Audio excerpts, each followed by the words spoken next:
Hello, and welcome to Doomed, solo playthroughs through Arkham Horror the card game with a focus on roleplay and storytelling. If you're new here, hello, hi, no worries, grab a seat, come on in, enjoy. If you're not new here, then you know what to expect. For those people watching the YouTube VOD, check out down below. I put a timestamp to the place where we actually start, where we draw opening hands and start playing. If you can't be bothered with all this flavor from the beginning, which of course I'm just kidding around about. Today on Doomed, I am very excited to announce that we are starting a brand new campaign, The Dream Eaters, which, as we'll get into as we read the prologue and as we begin to understand how it goes, it's a two-sided campaign. So there's 4 scenarios in one half and 4 scenarios in the other half. Again, we'll get into what the implications are for me and for streaming solo. I will probably repeat this once he gets here, but I just also want to throw out a shout out. Just want to shout out the Crosshair, partner in crime, who streamed Dark Matter, the fan campaign, which was our last, I don't know, however many weeks on Doomed, which was, ahoy, Rocky. Welcome to Doomed. Big shout out to the Crosshair. We had a lot of fun. Dark Matter was a great campaign. Yeah, it's not even, I was going to say, anyway, it doesn't matter, all that. I think the result is not as important, he said. It's not as important as the outcome. The outcome being a good story. You understand what I'm saying? Whoa. Nice. Now that's green screen. Oh, hello. Hello, Crosshair. I was just giving you a compliment and a shout out for being my partner of so many weeks on Doomed. It was a lot of fun, and Dark Matter was awesome. We are veering into something totally different this time around. We've got quite a bit of reading to get into because there's like a prologue and an intro and then the scenario, so we'll be getting into that shortly. But I just wanted to say how excited I am. We're going to the Dreamlands, which is a H.P. Lovecraft sort of, I believe, creation of a sort of otherworldly place where when you dream, you go there. It is an actual physical place where you go, where you dream. Nightmare on Elm Street style, perhaps. Yeah, and I'm really, really jazzed. As always, I'm focusing on roleplay and storytelling and less so on explaining every rule and regulation of the game. If you have questions, I see a campfire. Oh, it's just a tree. Classic Jesse. I hope there's trees instead of fires. As always, if you do have questions about the mechanics or why I'm making the choices I'm making, let me know. Brazinga, hi, welcome to Doomed. Let's get into it. Here we are. Yeah. Do I normally say anything in the preview? I normally talk about what happened last time, but we're just starting, so I don't know what happened last time. Crosshair, look at this board. Just 2 locations. Mwah. Oh, yes, full disclosure. I have played this campaign before. I hadn't played Dark Matter before. I didn't know what to expect. I have played this before. The beauty of the Arkham Horror or LCG campaigns is that you can make choices and have different outcomes to the scenarios that affect how the next ones go. I do know generally what to expect, but I'm very excited to have y'all's along for the ride. Let's read the prologue. Then we'll get into who I've chosen, why, and how it's going. All right? Who's ready? Whoops, that's the wrong thing.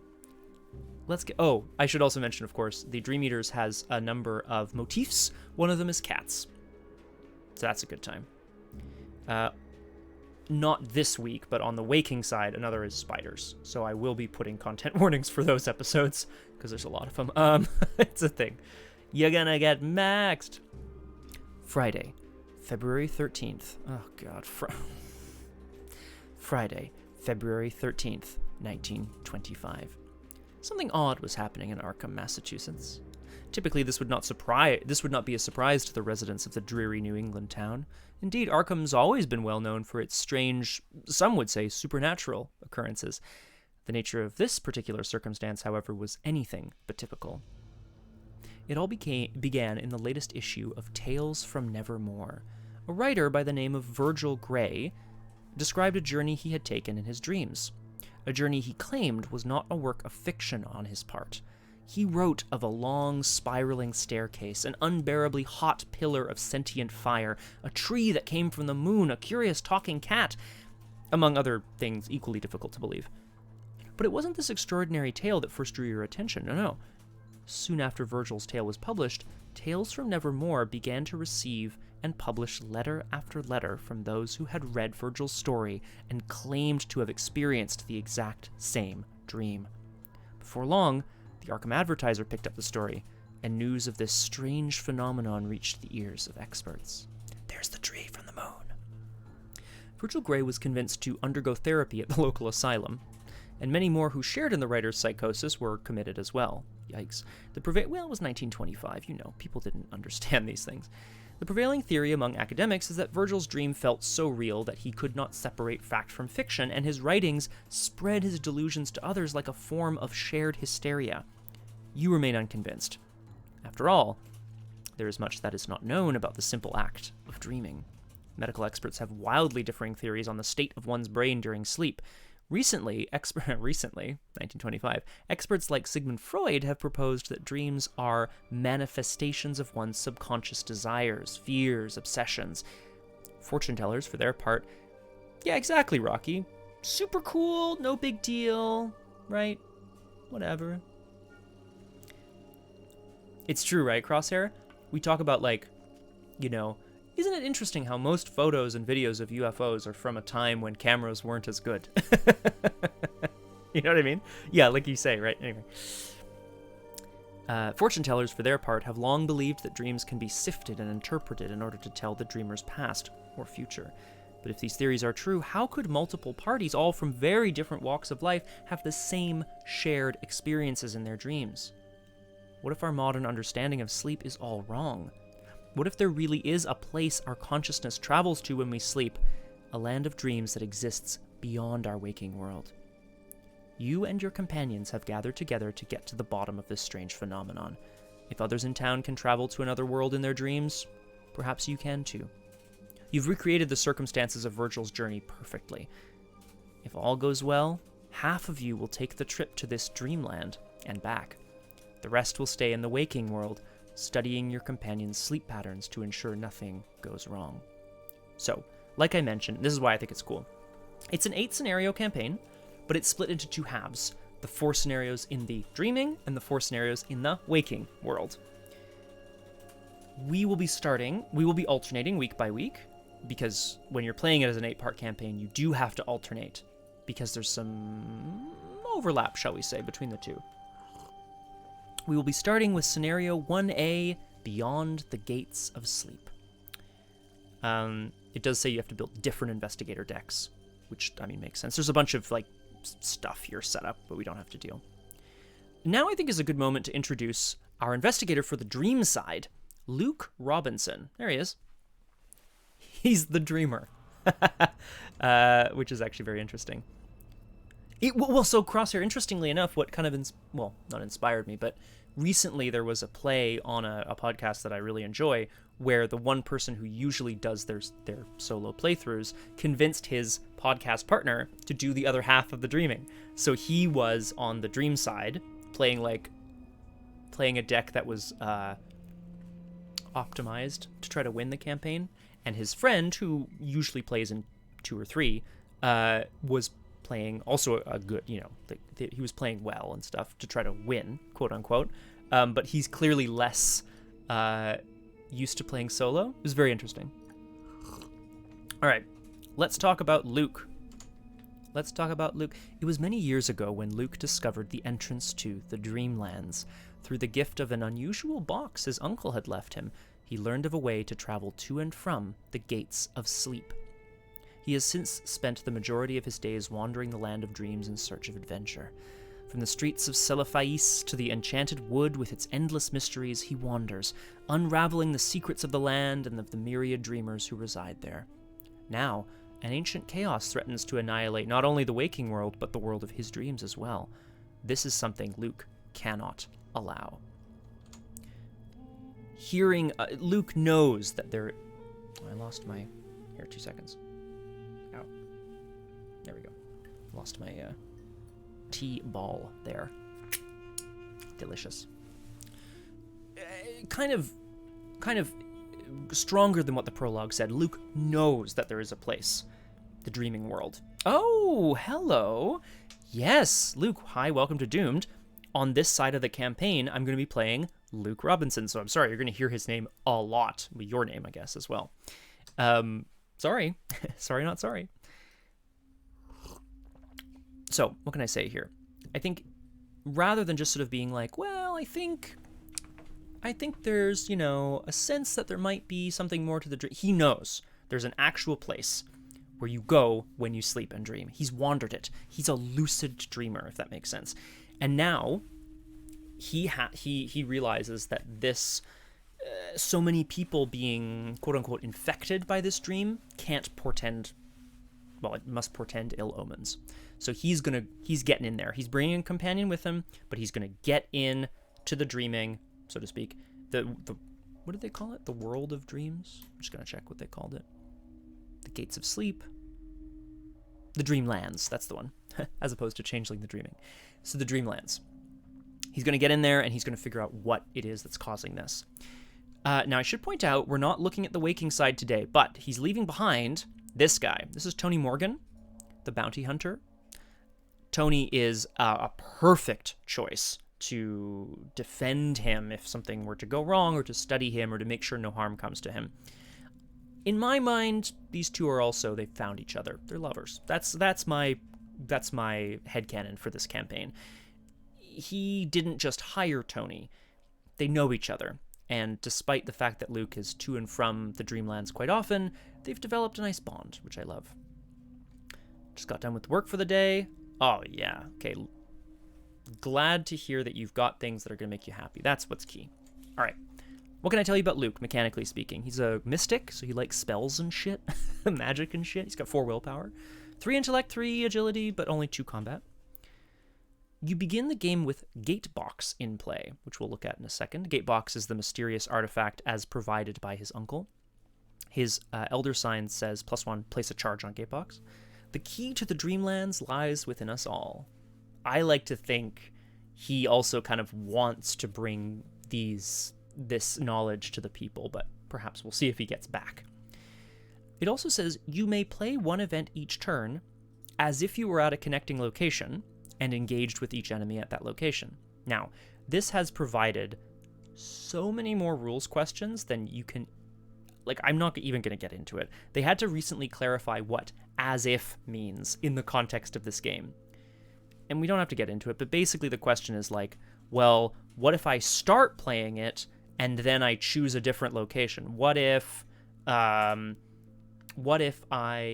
play an asset that allows me to play an event? Yeah, it was a whole thing. Roger Twy, hi, welcome to Doomed. Yes, Dark Matter is complete. Crosshair is here in the chat, but taking a break from Doomed. And I am solo running through the Dream Eaters. But I'm sure after that, I'm sure there's going to be a nice special event with the Crosshair, don't you worry. So, Luke Robinson has Gatebox, and he can play one event as if he were at a connecting location. Not allowed. You can backseat game, Crosshair. Just might not take your suggestions. And this is Gatebox, Worlds Within Worlds. It's a relic with 3 charges. Ah, good question, Luke. It's to indicate to anyone at the table who's at each position. This is actually a 4-player table, right? One person could sit here, one person could sit here, etc. But that's my Steam username, and it's indicated for the other people in the game, which is currently nobody. Gatebox says, this is very exciting. Exhaust Gatebox and spend a charge. It's a free trigger. Disengage from each enemy engaged with you. Search your bonded cards for Dreamgate, Wondrous Journey, put it into play, and move to it. Basically, at any free trigger window, Luke can open up his Gatebox, which provides him a gate to another realm, a Dreamgate. Mechanically speaking, what this means is he can basically just teleport away from enemies, or bad stuff, if he needs to. There are specific moments where the free triggers are happening, but you'll notice, Crosshair, I'm not responding to that. Bahaha. Okay, that's Luke. Let's get to Luke Robinson. Let's get to Oh, that's right. Oh, God, I bet they are. Scenario 1A, Beyond the Gates of Sleep. Each investigator chooses and reads aloud one of the dream entries below that applies to that investigator. This is, again, another great thing. Each investigator gets a different dream at the beginning of this side of the campaign. You can choose based on your class, based on your traits, whatever. I'm going to choose Mystic because we are a Mystic, which I will move over so you can actually read it along with me. Maybe you can't read that anyway, I don't know. Mystic Dream. You traverse an enchanted path full of color and vibrancy. Wisps of light hang in the air, bobbing up and down as you approach. With each step you take, the flora along the path atrophy, following no laws of nature. Flowers once bloomed in your wake, now they shrivel as you pass. Vines wither and die. This is Luke Robinson's obviously terrified of what is happening to his beloved Dreamlands. The wisps mock you for your ignorance, that you do not slow in your pace. You do not slow your pace. As you look upon the fair trees, their leaves begin to fall. The once green grass is dry, brown, and cracked, but even should the whole forest die, it will be worth reaching the other side. When you do, the trail ends abruptly at an ornate wooden door carved into the trunk of a great redwood. And then it says, search your deck for a Mystic card and play it, paying its cost. Oh, that's nice. I like that, Luke. That's kind of fun to be scrolling through your own timeline and be like, what was I doing back then? This is part of my deck. I have a lot of events, so I can't really play those, but I'm looking for a Mystic asset, and I'm going to say that Luke Robinson brought with him a Crystal Pendulum, which gives, oh, I forgot something that I want. I knew I forgot something. These are counters that provide me with sort of like a way to update my stats sort of as we go, which I think is particularly useful. So I can actually keep track of like, oh, right now it says 4 on my card, but actually it's 6 or whatever it is. Forgot about that. Well, Luke Aardvark? I'm not sure. Oh, fair. Thanks, Crosshair. That's weird. Surely it should be in the middle of the screen. I just need to center my screen. Okay, no worries. Thank you, Crosshair. I will do that. I'm also just going to create a new save, and I'm going to call this side 1. 21. Dirty.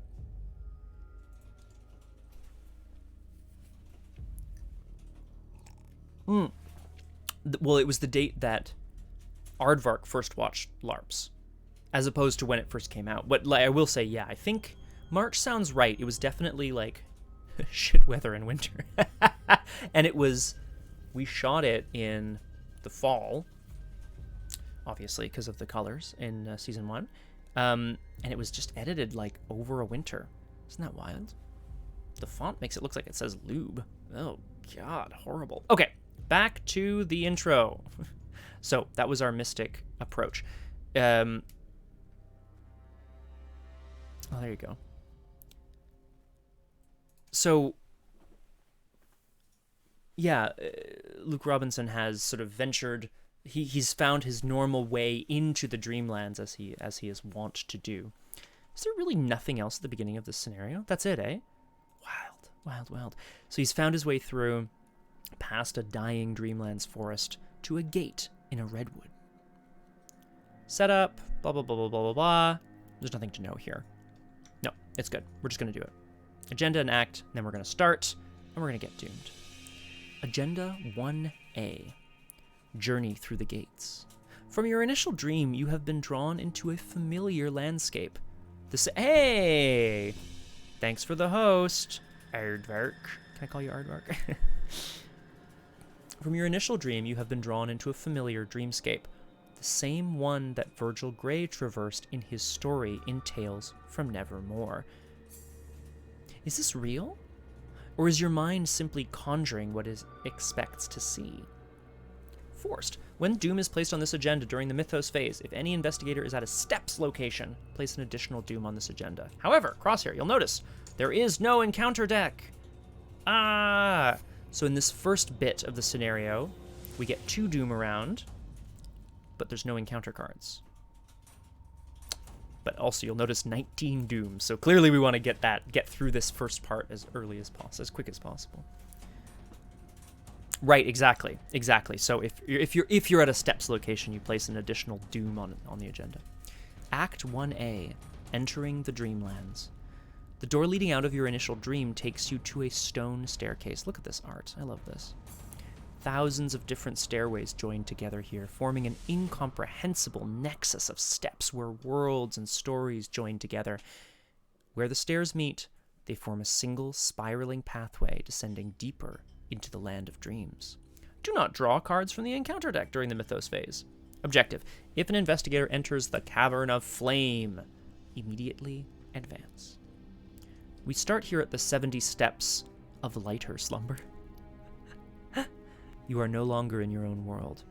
A spiral of twisting stone steps hangs suspended in the ether with no visible means of support. At the bottom of the steps is an island landing, also floating in the void, where a tall golden gateway leads into a brightly lit cavern. The Cavern of Flame! Which we'll get to when we get to. You cannot enter the Cavern of Flame unless all the clues on the 70 steps have been discovered. So, get the clues, move into the Cavern of Flame, boom. Let's do it.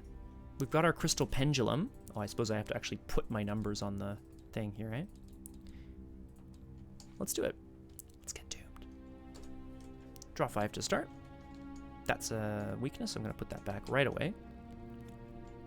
I don't like any of these. These aren't bad cards. Not at all. But these are not the cards I want to see. So I'm taking a full mull. That's fine. Don't worry about it. Don't worry about it. Whoop! Get a full mulligan. These are also not really the cards I want to see, but we'll figure it out. Let's have a look here. So as we mentioned, Luke Robinson has progressed through the... Hey! Corzard!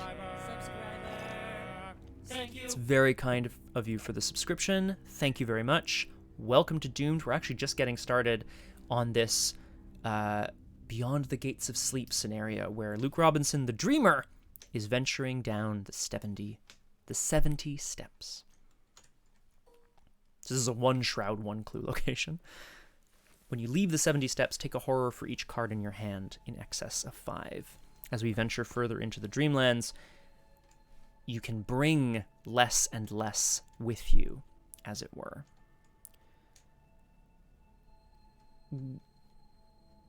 Finding a way down these stone steps, this sort of nexus of stairways, as it says, is not necessarily easy, but Luke has some... Oh, I know, Rocky, me too. I really enjoyed B's Zelda streams myself. There was a point where I was like, B, I'll just come over every Sunday. We'll stream together. We'll do Zelda together. And obviously now that's... well, currently impossible, but also less likely. All right. Well, let's see. Luke Robinson is keen to venture forward.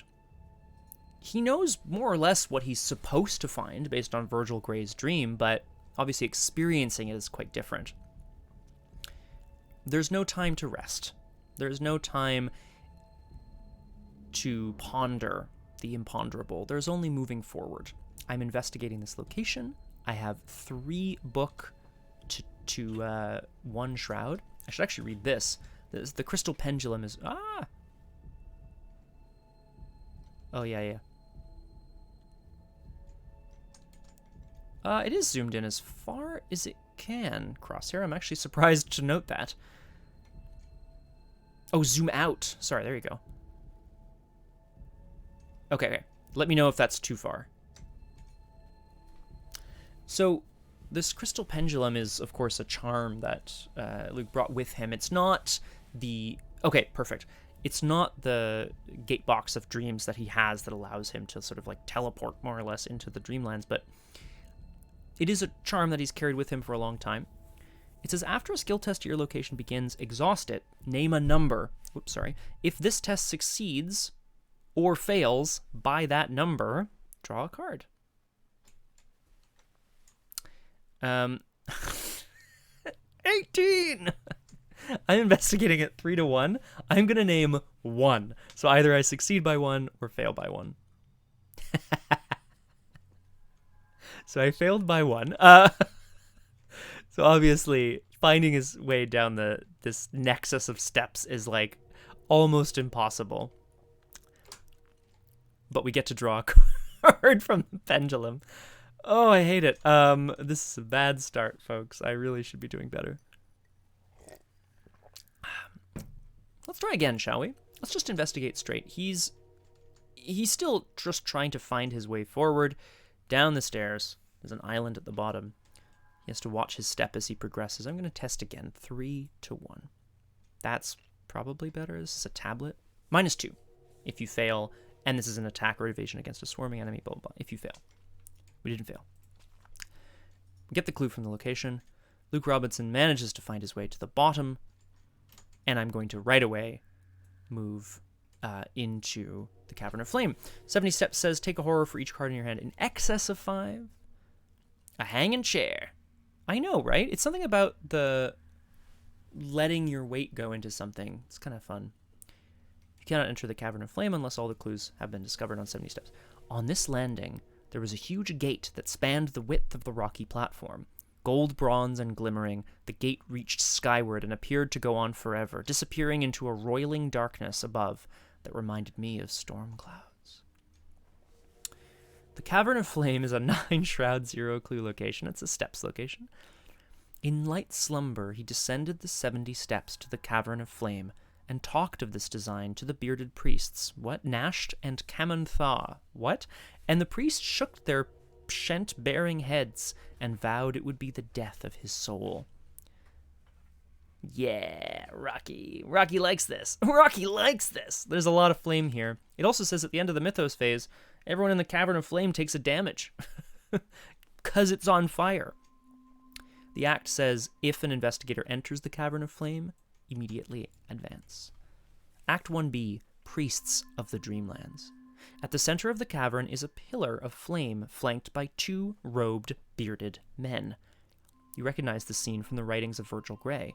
The priests, the cavern. It is all just as he described. Either you have ventured into the same dreamscape or you are sharing his delusions. Obviously, Luke doesn't think that's true. That's ridiculous. He knows this is just a singular place that has become the entry point for so many people into the Dreamlands. You must be tested, one of the priests says, enigmatically. Your ordeal will be great, and thus, so too, will be your trial. Each investigator loses all of their clues. No clues for you. Put the set-aside Nasht and Kamantha enemies into play in the Cavern of Flame. Okie dokie. Here they are. Boop. Boop. I will return to them in a moment. It also says, your slumber grows deeper. Add 1 skull token to the Chaos Bag for the remainder of the campaign. Your slumber grows deeper. Skull. A skull! Act 2A. The Trial of Nasht and Kamantha. The barred golden gates beyond will not open for you. Only the priests can judge whether you are worthy to pass through to the steps below. They cross their weapons, a steel halberd and a silver scythe, in front of the gates. Do not draw cards from the encounter deck. Objective, if neither Nasht nor Kamantha are in play, immediately advance. Luke Robinson has reached the Cavern of Flame, and he realizes he has been told that he must be tested. Now, in what way must he be tested? In what method do these old priests have for him? Let's have a look at them. Nasht is a priest of the Dreamlands. 2/3/2, Dreamlands, and Warden and Elite. So he's aloof with Retaliate. So aloof means he just kind of stands back and watches. You're not going to try to hit me. Parlay. Test Combat or Agility 2 to prove that you are worthy to enter the Dreamlands. It gets +1 difficulty, so 3. If you succeed, flip Nasht over and resolve the text on his other side. If you fail, Nasht attacks each investigator at his location. And then after you defeat him, flip him over. So either we can try to prove to him that we're strong enough to enter, or we can just punch him to death. And then he has to let us through. Kamantha is also a priest of the Dreamlands, 2/3/2. Same thing, aloof, retaliate, parlay, test, willpower, or intellect, 2, to prove that you're worthy, +1 difficulty. If you succeed, flip him over and resolve the text. If you fail, he attacks everyone, forced after you defeat him. So it's the same thing. Nasht and Kamantha are both providing a trial before we can progress from the Cavern of Flame further on. Oh, it's good to see you, Aardvark Luke. Thank you so much for joining us on Doomed. I mean, I hope this is going to be a bit more pleasant, you know? Like, this scenario is... I mean, there's going to be bad stuff for sure, but, like, it's more about, like, going to a dreamscape, you know? I'm hoping it's good. Hence the art behind me as well is, like, prettier sunsets and shit, you know? However, I am here at the end of my turn, so nothing is going to happen. I'm going to go straight to Upkeep. How's my music situation? I've got time. Good, good, good. I'm going to go straight to Upkeep, where I'll draw a card, gain a resource. Okay. Not really anything I wanted to see, but figure it out, I guess. And we place 2 Doom on the agenda because we are at a Steps location. So 2 out of 19, but we don't draw an encounter card. We just go right back around to our turn. Now, let's figure this out. Luke can test. Yeah. Flame this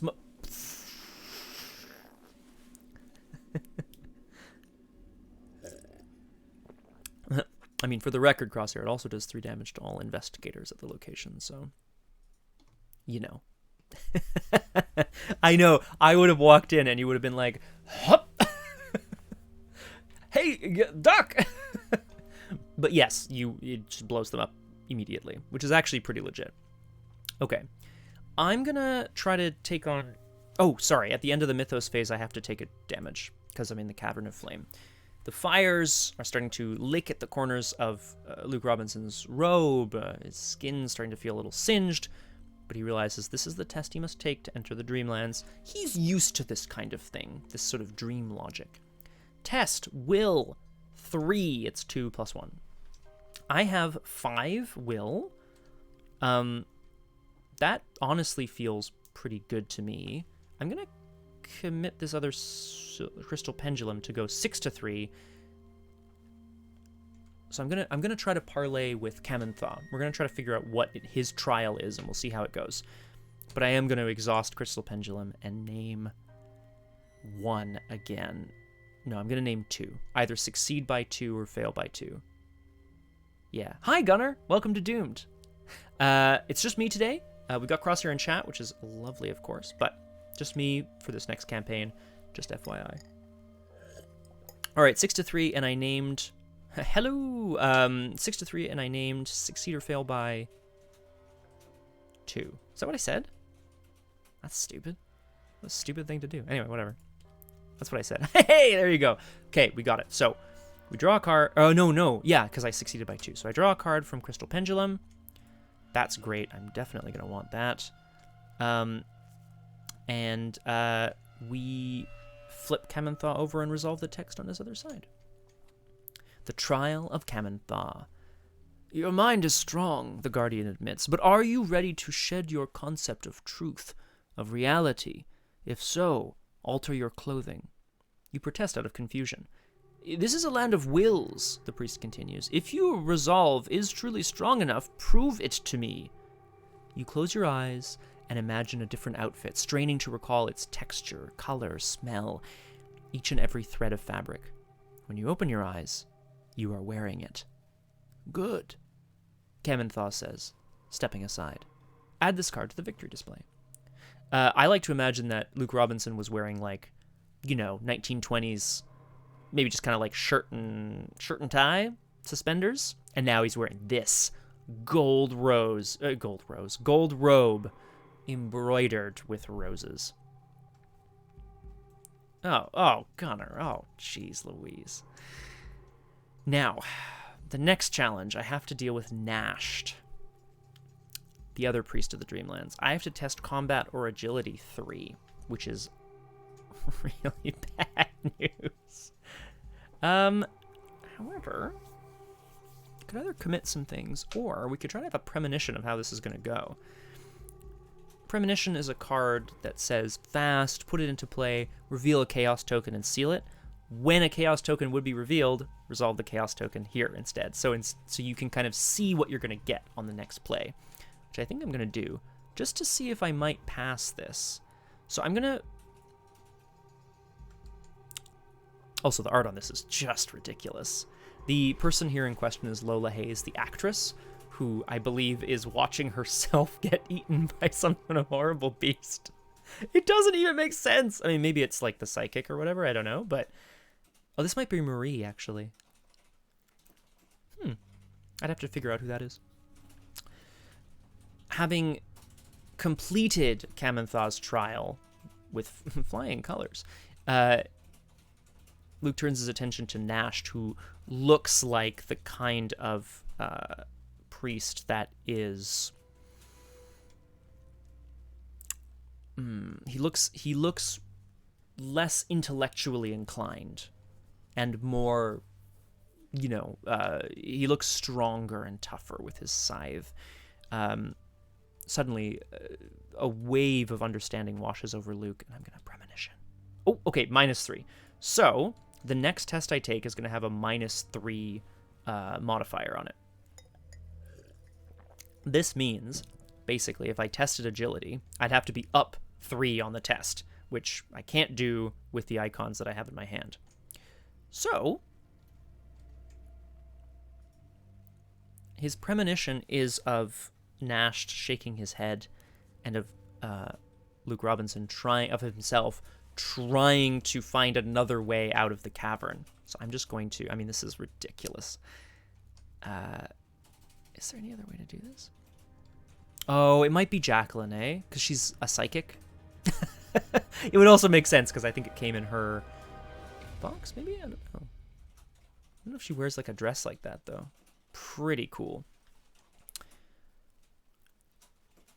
So I think I might just get rid of this. We're going to just investigate instead. So I pull the -3 token and fail. But nothing happens when I fail to investigate. As opposed to failing to parlay with Nasht would cause him to attack you. So instead, Luke will try to find another way out of the cave and fail. Last action, because I don't want to try to take on this test yet, he brought with him a camera. Luke Robinson is a mystic, but he's also someone who is seeking out the truth, right? He is trying to find a... Whoa! Jacqueline Art! Kate solved! I'm going to have a look across here, thank you. Whoop, click. That's the one. Hey, yeah, oh yeah. Oh yeah, of course, the white dress. Sure. Okay, well that's Jacqueline. Obviously Luke can have premonitions too, but yeah. So, the final thing he's going to do, very classy, he's going to remove from a satchel that he brought with him a camera. Now, Luke Robinson does not record his visits to the Dreamland. He doesn't make notes of them. He just sort of experiences them. That's all he does. But perhaps having this here will prove to this other priest that he is serious about the journey. Let's move on to Upkeep, where we ready our cards, draw something. It's an intellect icon. Great. I need to figure out how I'm going to pass this test. We move to the Mythos phase, where I'm still in a steps location, so I put 2 more Doom on the agenda, and take a damage because I'm still in the Hall of Flames, and move back to the investigation phase. Now, I could just test 3 on 3, because I have 3 agility versus the 3 of the test. If I look at the Chaos Bag, it's not great. There's 2 zeros, there's a +1. I think the cultist is a 0 right now, and there's an elder sign. Like, it's 6 out of 15. Like, it's not great. Ideally, I'd put myself up at least 2. So, what are we going to do? We're going to spend an action drawing a card. I'll try to look for an intellect icon. Isn't that ridiculous? Yeah. Draw a card. The heat from the flames suddenly starts to burn inside rather than just outside. This is Luke Robinson's basic weakness here, internal injury. An injury he sustained long ago in the Dreamlands. It has come back, try to haunt him. At the end of your turn, take a direct damage, just like the Cavern of Flames. So I'm going to spend 2 actions right... This sucks. I'm going to spend 2 actions right away to discard it. He is going to breathe deeply, calmly try to push that feeling of pain and hurt away from him.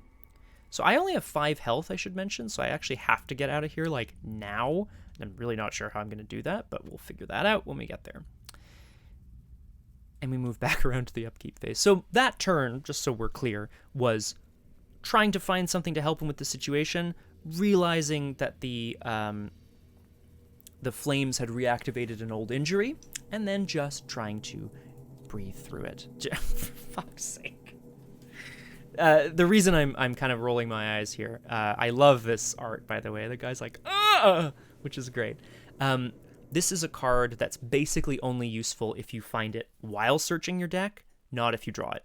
It doesn't do anything if you draw it, basically. It's an intellect icon, so great. But, like, whatever. Yeah, I guess I'll do that, Crosshair? We move to the Mythos phase and we go to 6 out of 19 Doom. I'm not winning this scenario. And I take a damage because I'm still in the Cavern of Flame. Investigation phase. I am going to, Crosshair, you're absolutely right. I'm going to commit burning the Midnight Oil to be 1 up. I'm going to, this is definitely a yikes. I'm going to say 1, as in using the Crystal Pendulum. I'm going to try to talk to Nasht, finally, see if we can try to get through to him. I have 4 agility versus the 3 of the test. I'm going to say that I'm going to pass or fail by 1. That's my hope. 4 to 3. That's a huge fail. So I don't draw a card, and I take a horror because I failed to parlay. Sweet. Now I do have a way around this, which is nice, at least. Which might honestly be useful, which I'm going to think about using shortly. Second action, I'm going to... For fuck's sake. This is such... It goes to 0. I did not fail by 1, that's for sure. I was 4 to 3, so I minus 4. Yeah, I failed by 3, I think. Second action, I'm going to draw a card.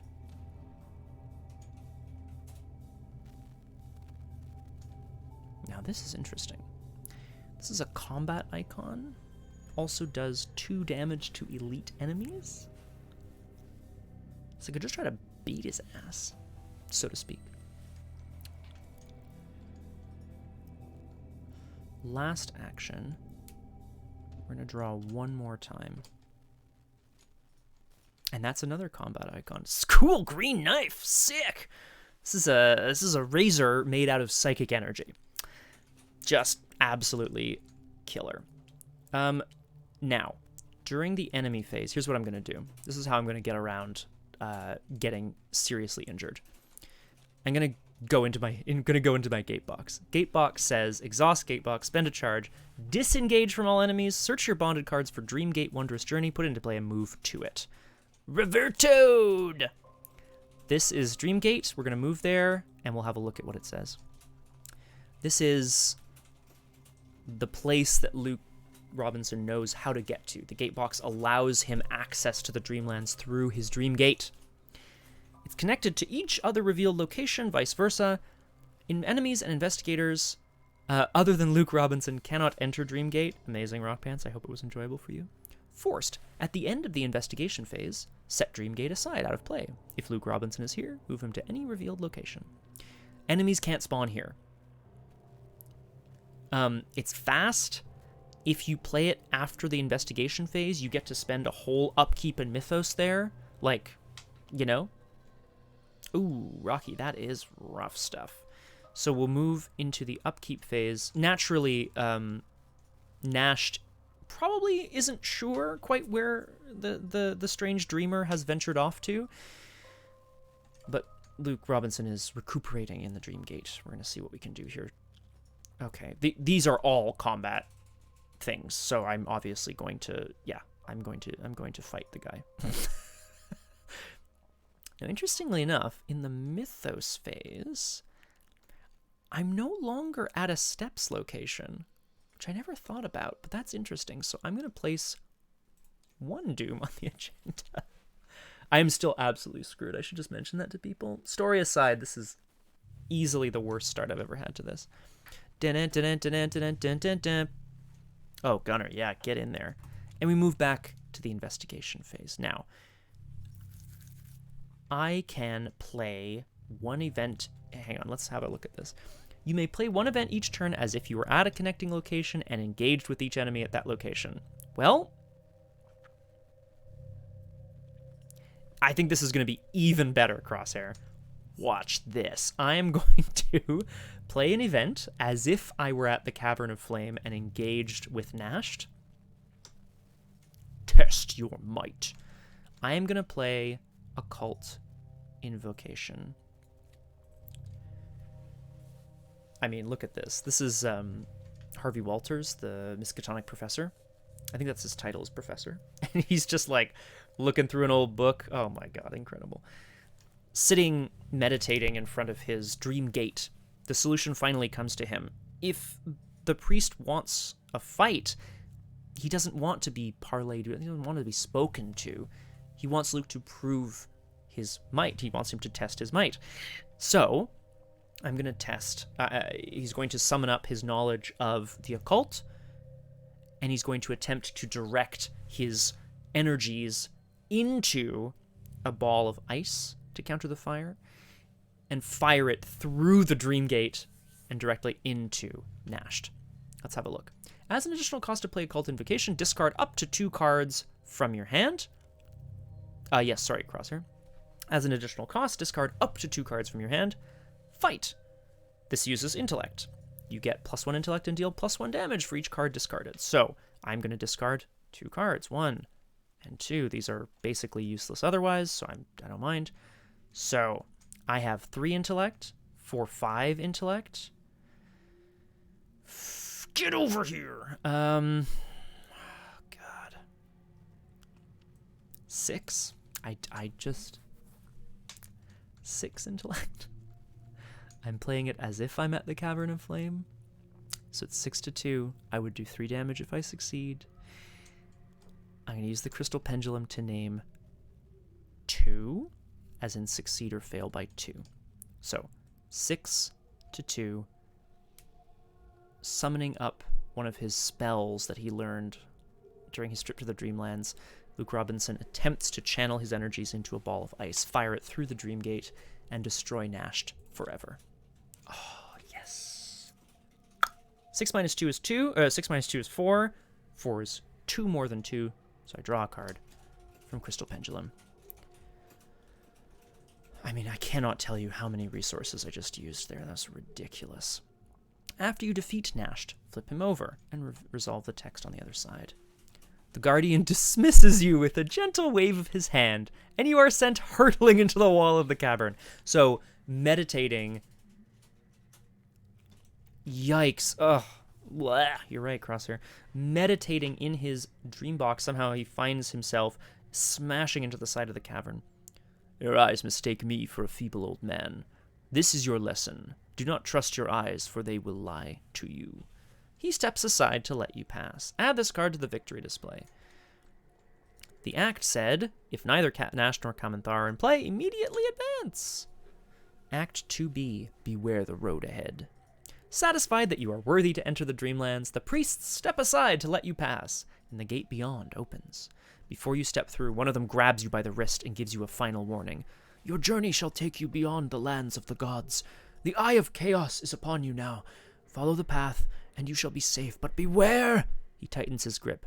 Stray not from the path. Each investigator loses all their clues. Put the set aside 700 steps, base of the steps, and the Enchanted Path locations into play. Let's do that. I'll pull them out. There they are. Whee! So the 700 steps is connected to the Cavern of Flame. Put it over here. I do kind of remember how this kind of goes together. Eye of Chaos has been on you all the way.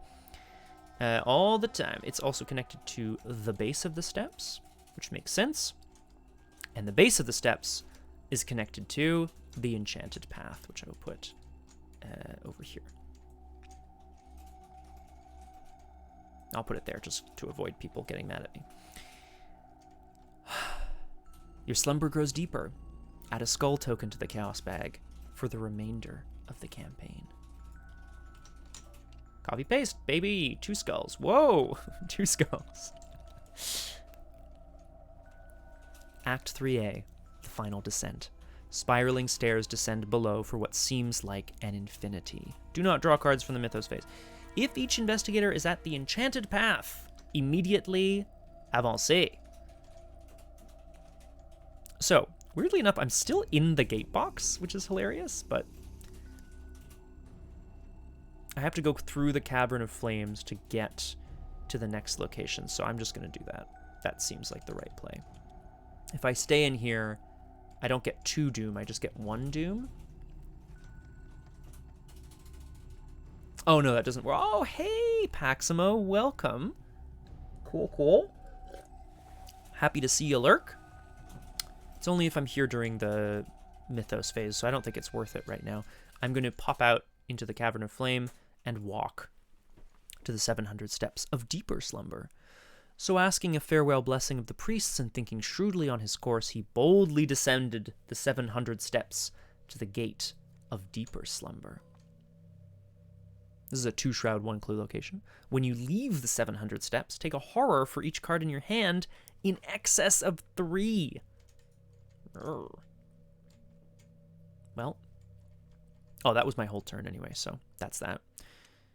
Move back to upkeep, draw a card, gain a resource. That's what I was looking for. I mean, it's really more like 630. 700 steps is very misleading. It's really more like 800 steps.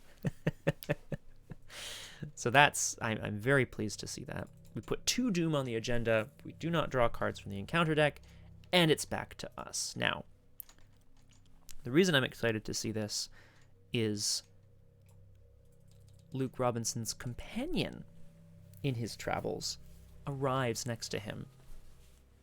I'm not in the Cavern of Flame. Crosshair, I ended my... Thankfully. Thank goodness. It just says if you're in the Cavern of Flame. So, thankfully, I'm not there anymore, so yeah, we're good.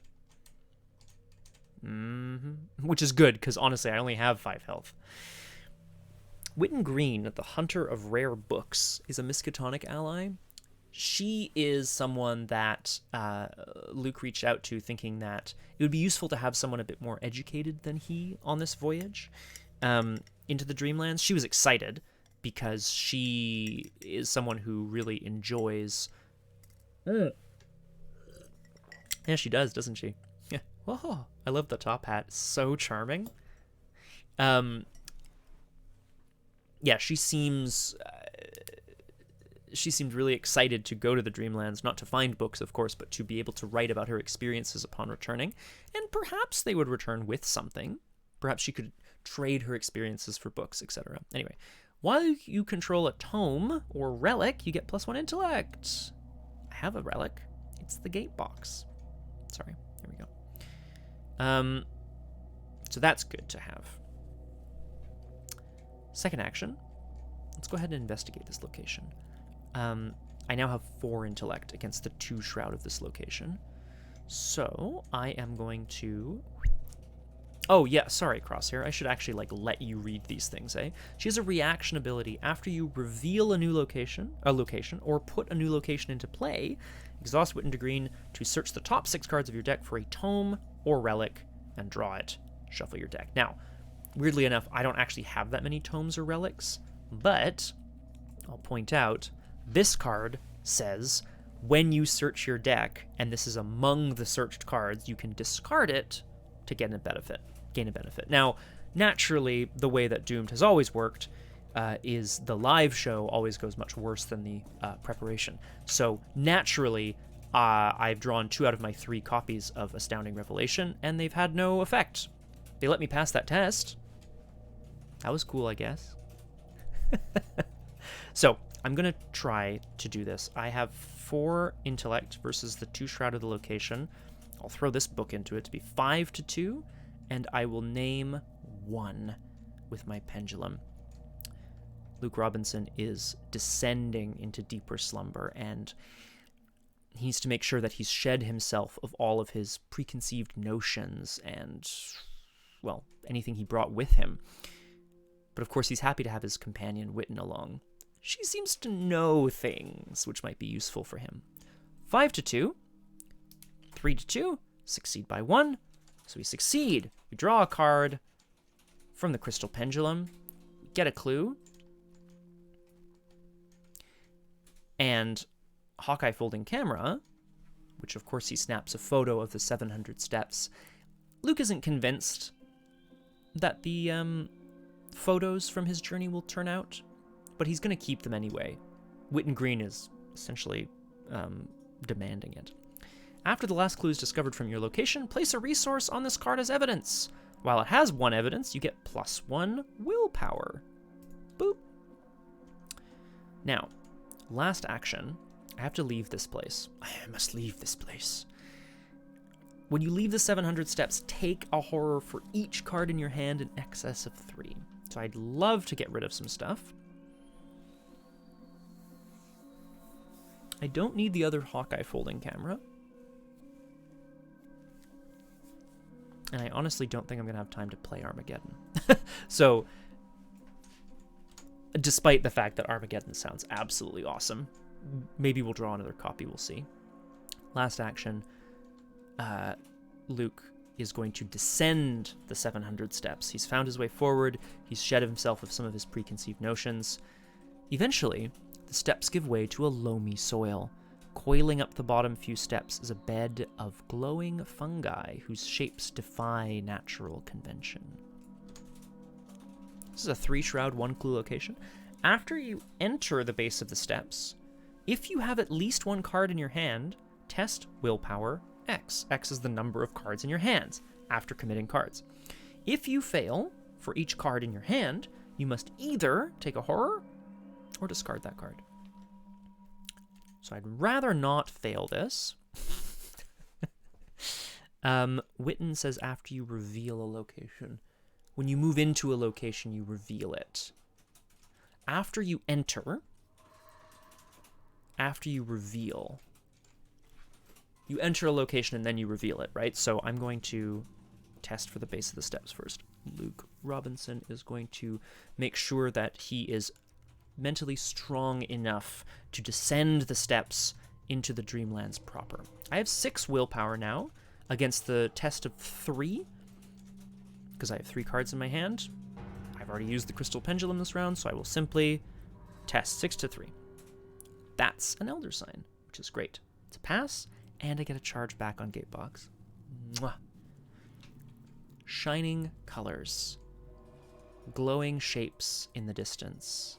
Oh, and then Witten Green activates. Witten steps down off the steps behind him and looks around. She's just absolutely in awe. What is this place? What are we doing here? What are we going to find? I get to search the top 6 cards of my deck for a tome or relic? I don't think I have any. But I'm just checking. Spells, cursed, cursed, cursed, weakness. Yikes. Put those back. It has to be a tome or a relic, so otherwise you just shuffle. That's fine. That's fine. Luke looks to his companion and just says, "This is where we will find our answers. Upkeep brings us a promise of power." That's what I wanted earlier. We are still at a steps location, so we place 2 doom on the agenda. I think I'm screwed, but we'll do our best. And we do not draw cards from the encounter deck. Instead, we simply move back to the investigation phase. This is a 3 shroud location, 1 clue. I would love to pass this test. So, promise of power. Yep, have to pass. Luke knows what it is he may find as he ventures further into the woods. Oh, I have to put my music back on. I wish... I'm really enjoying Epidemic Sound. Hit me up if you want a referral code. But it doesn't replay playlists from the beginning. Or, I'm sorry, I haven't found that setting. I'm sure there is one. I should actually put that there. I'm going to investigate this location 4 to 3. Good night to you, the real Luke. Have a wonderful night. I'm testing 4 to 3, but I'm committing 4 wild icons to make me 8 to 3. Luke Robinson is aware of what he might find there, and what he might find there is the desire to stay. He might find that there is no reason for him to go back to his love, to his home. But is Arkham his home? Or are the Dreamlands his real home? So, Promise of Power says after you commit it to a test, you have to add a curse token to the bag. So I did. I'm testing 8 to 3.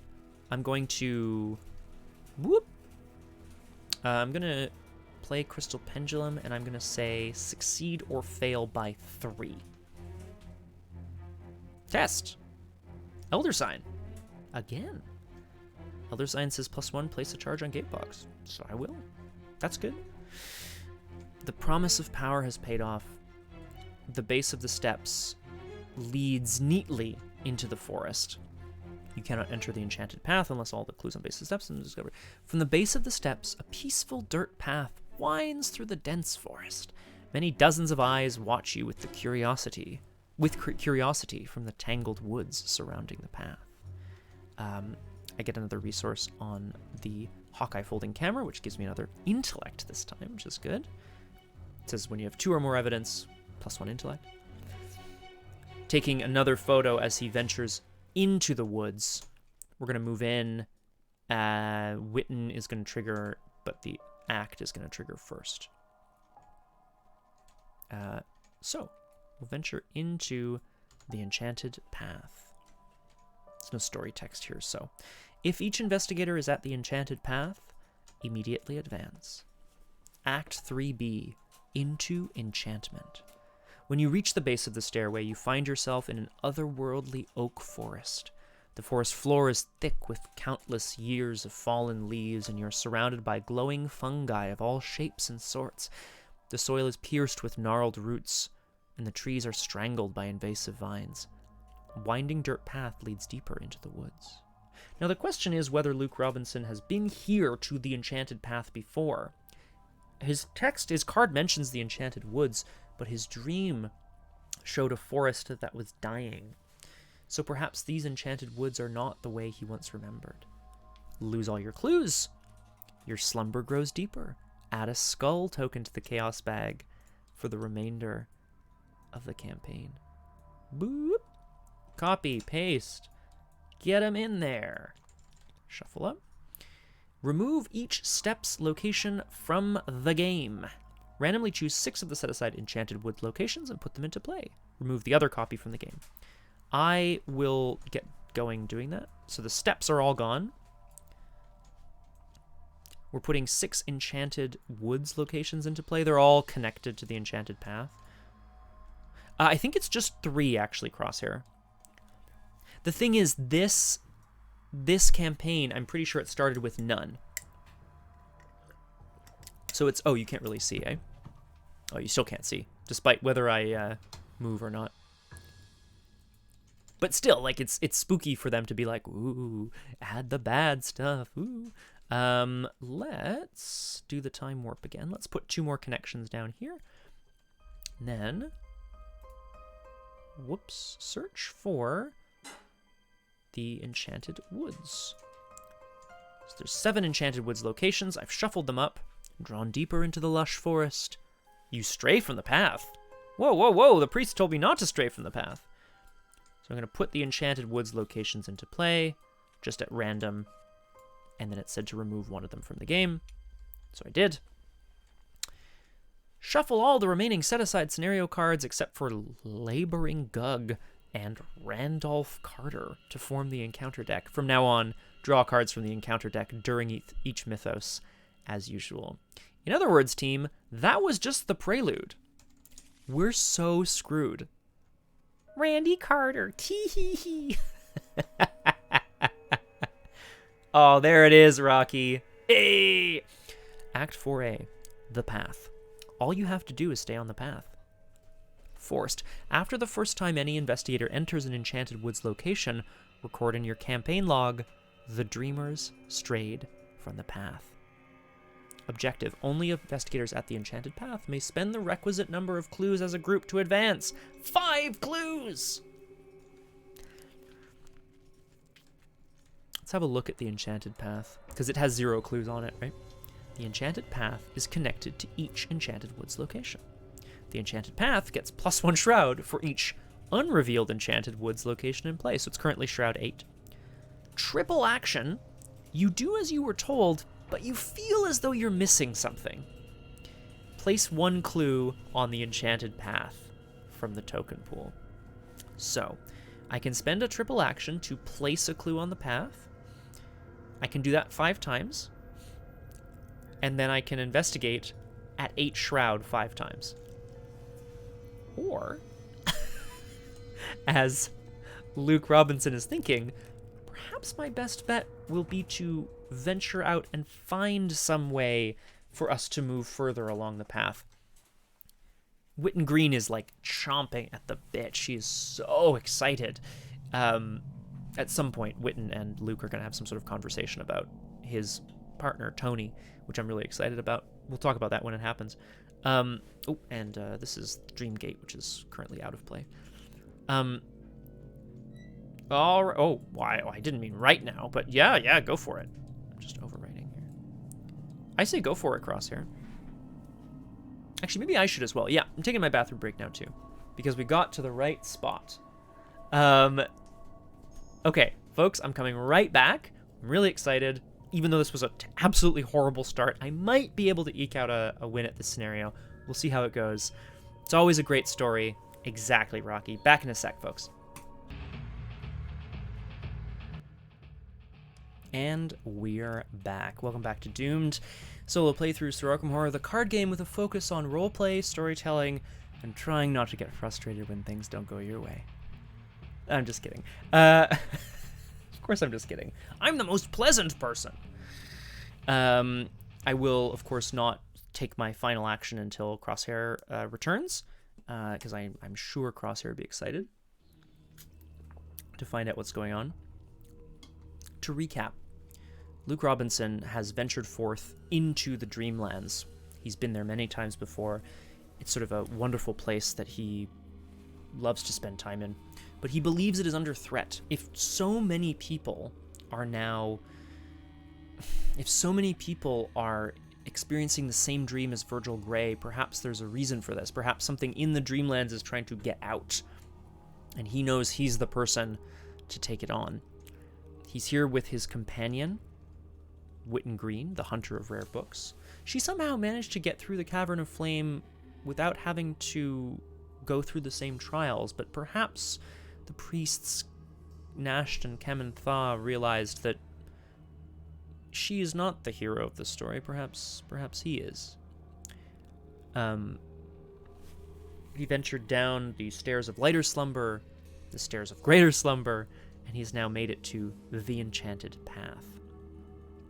As I mentioned, you can spend actions to put clues on the Enchanted Path, but you can also potentially venture off the path, which I am about to do, for sure. The dreamers strayed from the path. I'm going to write that in anyway.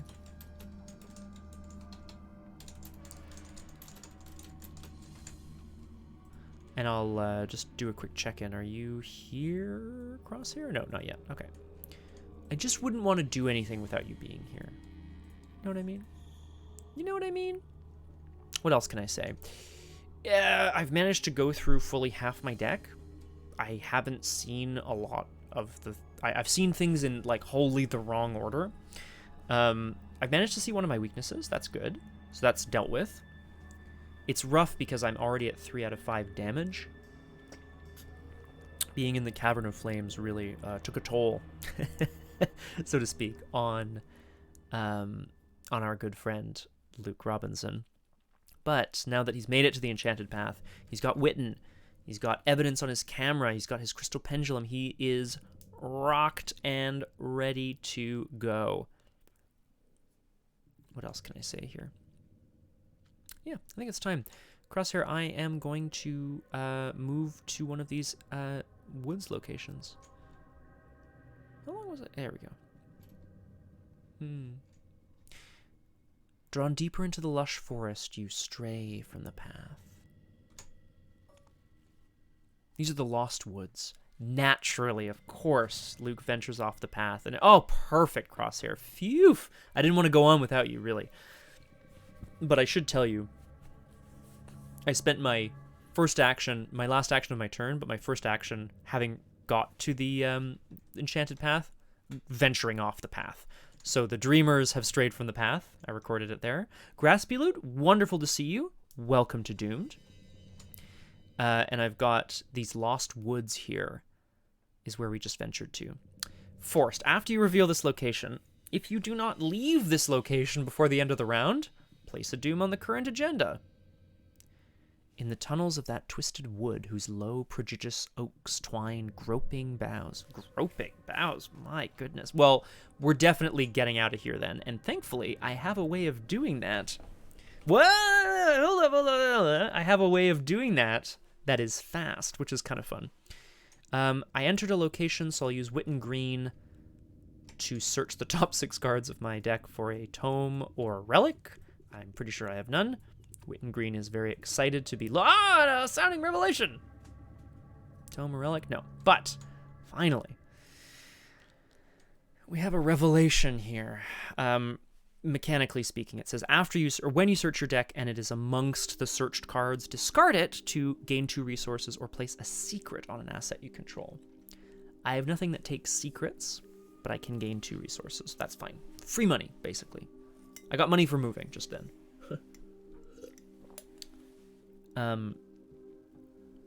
The revelation that occurs to Luke and to Witten, well, at least to Luke as he steps into these Lost Woods, is that the priest's warning to stay on the path, perhaps that was also a test. Perhaps by venturing off of it, he has passed. In the enemy phase, there's a free trigger window. I'm going to use it to pop Gatebox and just like, whee, out of here to Dreamgate, which is a lot of fun. So we, Luke Robinson arrives back to his Dreamgate where he can meditate, think, consider his options. And we move into... Oh, these are the rest of my searched cards, so I put those back. Upkeep. We draw a card. Ready, grab a resource. Enraptured. That's pretty good. Yeah, that's going to be useful. We move to the Mythos phase. We place a doom on the agenda, but not an extra one, because we're not at that Enchanted Woods location no mo. And we draw our first encounter card of the game. 12 out of 19 doom. Rough.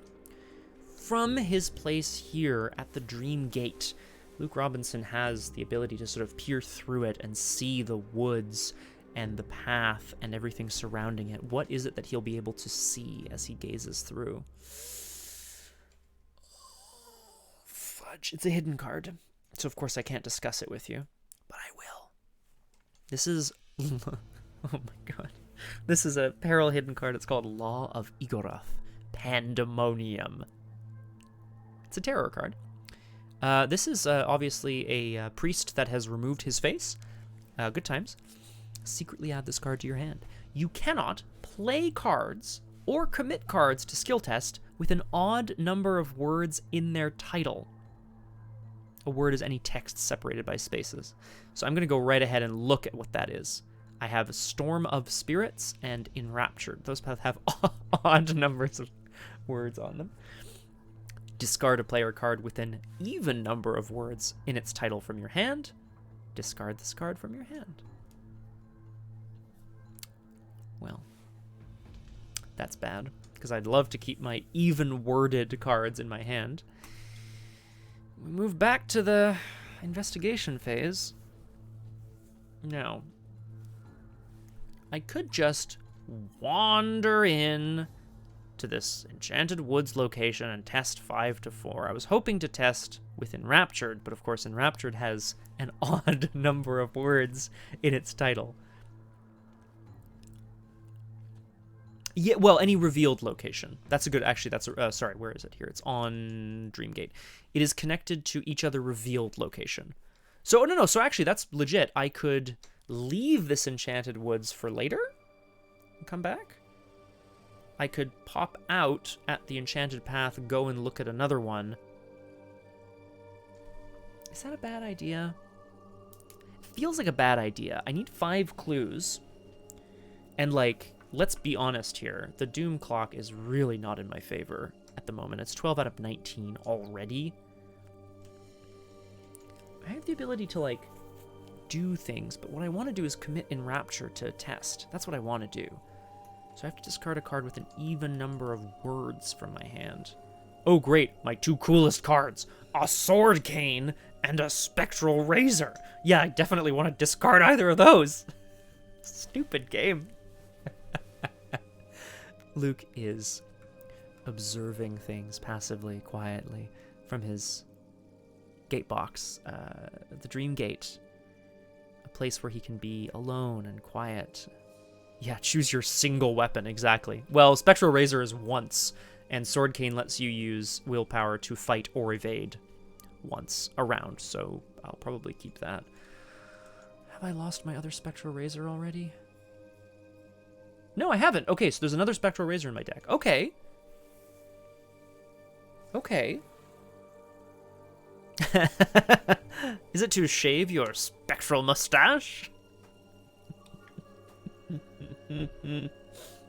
I love it, Graspy Loot. I mean, let's look at this. Do you think this would be appropriate for shaving? Graspy Loot. Yes? You haven't seen my face. Hey, oh. A sense of chaos is creeping up on Luke Robinson. A sense that all is not as it seems. A sense that even the things he knows how to access in his sleep, will be problematic for him. Now, what the shit am I going to do?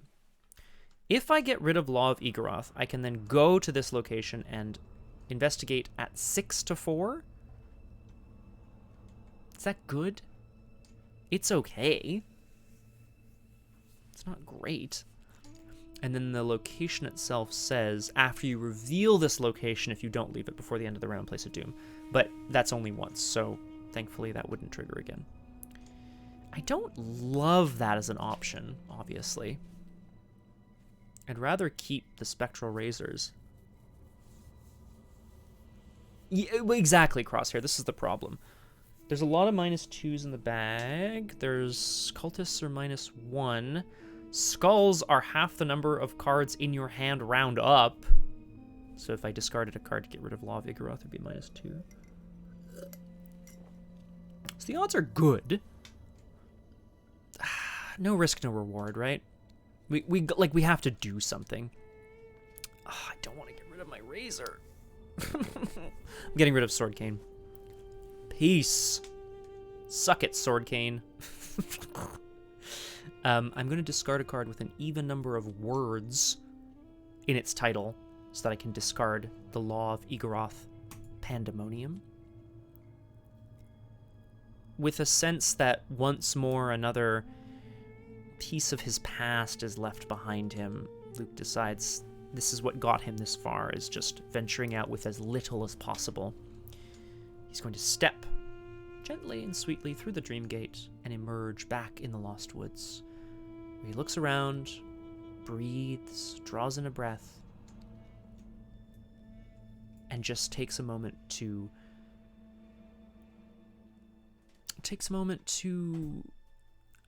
breathe in the sweet air of the forest. Try to see or hear if there's anything that it is telling him. If this skill test is successful during an investigation, place a charge or a secret on an asset you control. Gatebox takes charges, which is kind of what I'm thinking. I am going to commit Enraptured, and I'm investigating 6 to 4. I will hit Crystal Pendulum, and I'm going to say 1 again. Succeed or fail by 1. And with this deep breath, perhaps Luke Robinson can detect something from the woods. Nice. That's a success by 1. I place a charge on Gatebox. I draw a card from Crystal Pendulum. It's the other Spectral Razor. I get the clue from the Enchanted Woods, which means I place a resource on the Hawkeye folding camera. Click. Evidence, which gives me +1 sanity. But no more health, unfortunately, which is, like, less good. He hears a whisper, a rustle in the forest. Perhaps it is a creature. Perhaps it is the Dreamlands itself speaking to him. But he can go no further into the woods. He realizes his path lies not that way. We move to Upkeep, where I draw cards, gain resources. Oh, Lemon Eater! Hello! Welcome to Doomed. Shit. Read the signs. Look at this. This lady witchy. I love it. This is also a great card. Okay, we'll get into this later. Oh, we are in trouble, Lemon Eater, but we're happy to see ya. We go to 13 out of 19 Doom. I need 4 more clues. We draw a card from the encounter deck. Ah, no, Crosshair, sorry. So I think you might have stepped aside when I said that. It says, after you reveal this location, if you don't leave this location before the end of the round, blah, blah, blah. So it's just the once, which is like, I mean, that's how I choose to read it, so, which is good. So yeah, I'm going to take that. Thank goodness. The rustling in the forest, in fact, perhaps was not simply the Dreamlands speaking to him. The furtive Zoog, although they live mostly on fungi, it is muttered that they also have a slight taste for meat. This is like the most ridiculous art on a card, for sure. Look at this little guy. He's kind of like a cute little lemur, but he's absolutely chewing this man's fingers off. Just horrible. Furtive Zoog is a 3/1/1, engaged with the investigator with the lowest combat at my location. That's me. It has Retaliate, and it has Swarming 1. Swarming 1 means that it has, boop, I'm putting another card here, to represent, you take from your own deck to do this. I know, right, Lemon Eater? Cute and horrifying. Perfect. Witten Green screams as a creature bounds forth out of the forest and begins to descend upon Luke Robinson. The Furtive Zoog, what can I say? Although they live mostly on fungi, it is yeah, right, sorry. Right, so Swarming 1. It means that there's actually 2 copies of Furtive Zoog in play. They work together as a pack, but anytime you fight one, you're fighting both of them. If you deal extra damage, it kind of overflows from one to the other. So I'm actually engaged with 2 enemies. Both of them are 3/1/1s. So if they hit you for 2 damage. That would kill me. So, rather than, well, I could just try to blast him out of the air, right? I could try to do that. I could just try to kill him and continue.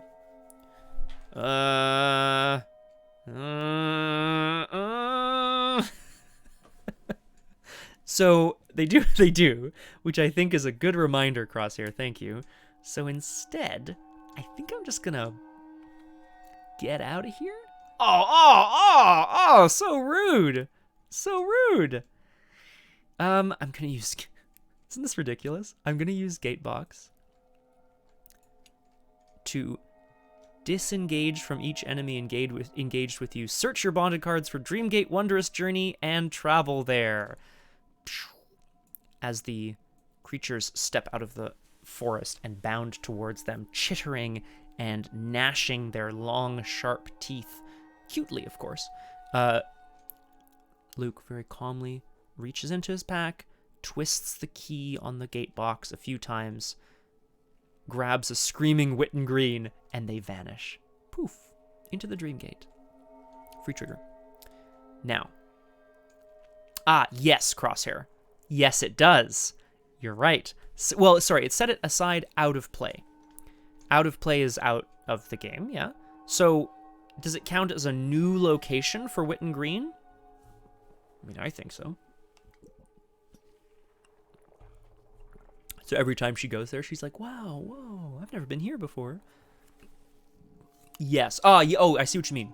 No, sorry. So, I see what you're saying.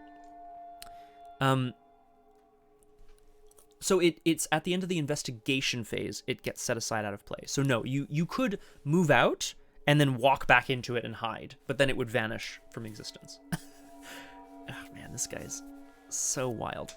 However, I am here. I am not here to hide from Zoogs. I am here to get clues. So I am going to Luke and Witten take a moment to breathe. What the hell was that? Luke Robinson just kind of cautions her with a hand. We do not know. Perhaps they are simply creatures with a taste for meat.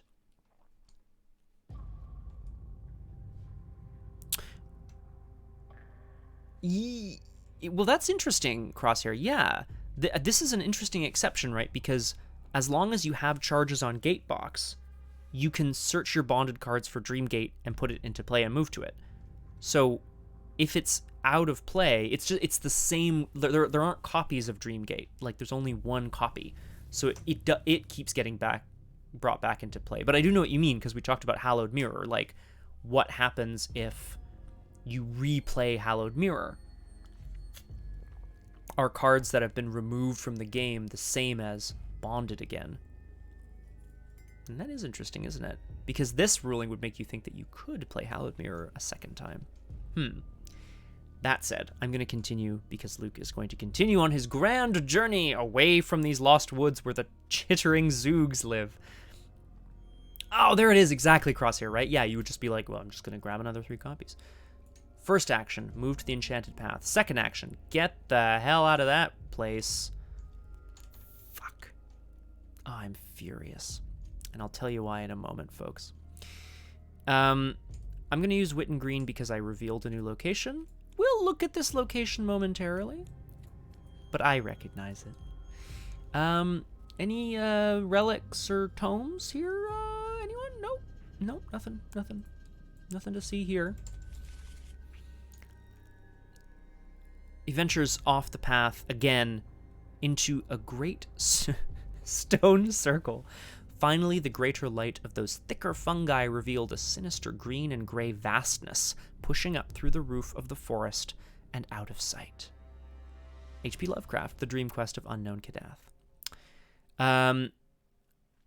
This is a 1 shroud, 1 clue location. It says, after this location is revealed, spawn the set-aside Laboring Gug at this location. Now, I should have known that this was possible. Let's have a look at this guy, shall we? This is the Laboring Gug. Is the sound he's making for sure. He's a 5/5/2 monster Gug. He's a hunter. It says he cannot enter the Enchanted Path. So if you enter the Enchanted Path, he doesn't go with you. If he hunts, he can't hunt there, so he can only hunt around the outside, any connected locations. He does 3 damage and 1 horror. So yeah. So confronted with this monstrosity. So here's the problem. I only have 1 action left, and Gatebox is exhausted, because I used it to hide from this freaking Zoog. I should have just killed the Zoogs! What the hell? So I can't get away from the Gug, and I only have 1 action left. So, I could try to evade it. 3-2. A good old 3-2.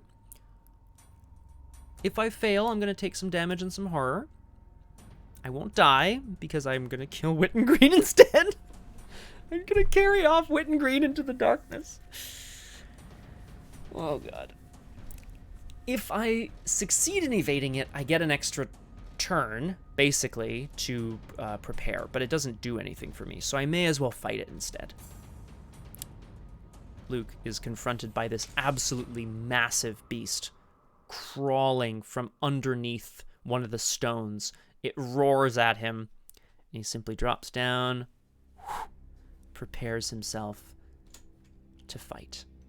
So I'm gonna lose Witten Green this turn, and I just hope I don't die otherwise. This is a 5/5/2.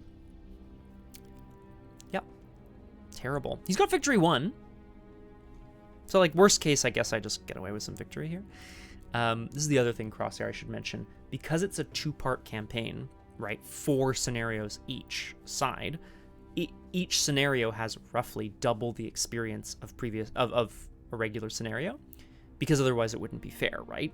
Your investigator only gets 3 scenarios of worth of experience instead of 7. So there's a lot of experience to be gotten.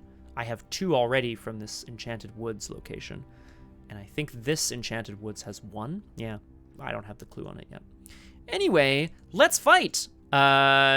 Spectral Razor! Ah! Luke drops into sort of perhaps a martial arts stance and... Oh, no, that's the thing, Crosshair. No, so unfortunately not. But each scenario has roughly double. So, like, my side would get the experience from this scenario, but then Tony's side will get the experience from his scenario 1, whatever that is. That would be pretty friggin' sweet, actually. So no, it's they're separate, but they have some kind of overlap in terms of characters like meeting and talking, if that makes sense. Okay, so let's fight. Spectral Razor. Luke once again sort of takes a deep breath and, letting it out, the fire from the Cavern of Flame leaps along his wrist, and he is ready to engage the laboring Gug in trial by combat. Fight! Add your willpower value to your skill value for this attack. You may engage the attacked enemy. It deals +1 damage, +2 damage if the enemy is non-elite. So this will deal 3 damage. I have 6 will and 2 combat, so I'm fighting at 8 to 5. I am going to say succeed or fail by 1. And let's party. Yeah. So 8 to 5. Let's party. Luke is going to leap at this beast with the fire from the Cavern of Flames rippling up and down his arm. +1. Okay, so I didn't succeed or fail by 1. I succeeded or failed by a bunch. But that's 3 damage. The blow lands squarely on the maw of the beast as it shrieks and lumbers backwards, striking out at him. Sorry, that was the investigation phase. In the enemy phase, come on, Arky, let's go party. Ha, ha, ha, yeah. What are we talking about, Barbie Girl? I wonder. In the enemy phase, however, the laboring Gug strikes back. In its half blinded from the flaming cut to its face, it stumbles around until it happens upon a cowering body, one Witten Green. Oh, sure, yeah. Let's just party generally. Let's party, as in let's party. Come on, Barbie, let's... Yeah, okay. I'm going to put 2 damage and 1 horror on Witten Green, and 1 damage on me, which kills Witten Green. Sorry, Wit. The laboring Gug snatches her up from the ground and throws her into the great blue yonder. Now, Luke knows that there are dangers in the Enchanted Woods, but he doesn't think he's seen the last of Witten Green. Perhaps this is simply her journey through the stars. Upkeep Phase. Draw a card, gain a resource. Vantage Point, that's a good card for me. Not right now, obviously. Terrible right now. We go to 14 out of 19 Doom. Am I at the end of my track again? No, not quite. But we will go here because this is a bit more dramatic. We draw an encounter card. Zoog Burrow. Test Agility 3. For each point you fail by, add a swarm card to the nearest swarming Zoog. If you fail and there are no such enemies in play, take a Zoog and draw it. There is one in play. So the chittering sounds grow louder. Now, what I would be doing specifically is placing another swarm card over here on this Zoog, which isn't a hunter. So I just need to not go back there. It sucks because I'm losing my own cards as the swarm increases. But I'm good to just test this 3 to 3. 3 to 3. A skull, which I think is -2. Half the number of cards in your hand round up. I have 4 cards in my hand, so that is -2. Fail. Oh, I'm sorry. For each point you fail by. This furtive... Is it called a furtive Zoog? Yeah. This furtive Zoog just grows stronger. It is... It's scary, frankly. Luke can hear the gnashing, chittering, scrabbling sounds of their little claws in the tree bark, even from all the way over here. Yeah, exactly. You never get them wet. You never feed them after midnight. Damn it, Luke. We're back around to the investigation phase. Well, the very first thing I have to do is destroy this laboring gug. I feel bad, but I'm doing it. Do I Spectral Razor it, or do I Storm of Spear? No, I have to Spectral Razor. Let's do it. Spectral Razor. Once again, this is 8 to 5. I'm going to again say 1 with my Crystal Pendulum.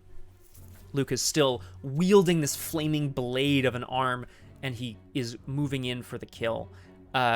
He is ready to destroy this beast if needs must. 8 to 5, please. No problem with the dogs. -2. So, succeed by 1. Draw a card from Crystal Pendulum. 3 more damage goes on the Gug, which is dead. Goes in the victory display. Second action. I'm going to investigate. Oh, I'm sorry. I only have 4 intellect now. No, of course, Rocky. You know all about that scene, eh? It was like considerable amount of improv. You've heard about that, eh? Before? We'll talk about it later. Well, / we'll do another rewatch of LARPs. It'll be great. Luke sits down hard on the ground, breathing and kind of watching the flame vanish from his arm. He has no idea where Witten has ended up, but at least he's managed to defeat the beast before it managed to get him, which is good. I'm just going to investigate here 4 to 1 because I like my odds. Shouldn't have said that, but I did anyway. A curse, which is -2, and draw another token, and a 0. So I remove the curse from the bag, and I get the clue from the location. Last action, I'll move back to the Enchanted Path. Luke is fine. Oh, hi, Ella. When did you get in here? What the heck? Luke is managing to make his way off the Enchanted Path through the woods. He's trying to find out as much as he can about where he is, and now he is alone once again, but he's used to being alone. Thankfully, these Zoogs don't hunt, so they're just going to all sit there. Upkeep brings us in Enraptured. That's good. Oh, the Coolian! Hello. Welcome to Doomed. I've started a brand new campaign today, playing a weirdo mystic dude who flies through the air. No, he doesn't. He just zips back and forth between his dream gate. It's all weird. Anyway, welcome. Hi. Okay, where are we here? We just took our upkeep, so we moved back to the Mythos phase, where I'm nearing the end of the scenario, Cools, so you'll have to pardon me for not being super clear about like all the different actions I'm taking for the lore and stuff that I'm doing. We go to 15 out of 19 Doom. It's starting to get real tight, as it were. Lemon Eater, I absolutely. It is nice to be able to play it digitally, but of course there's nothing like cards. Especially in this game, you set up the map, right? You like discover it. Ooh, keto pizza! Point. That sounds... Wait, what's on a keto pizza? Like cauliflower crust? Just meat? Let me know in the chat down below. Son of a... This is a stealthy Zoog. One sees their weird eyes long before one can discern their small, slippery brown outlines. That's disgusting, and I'll have none of it. This is a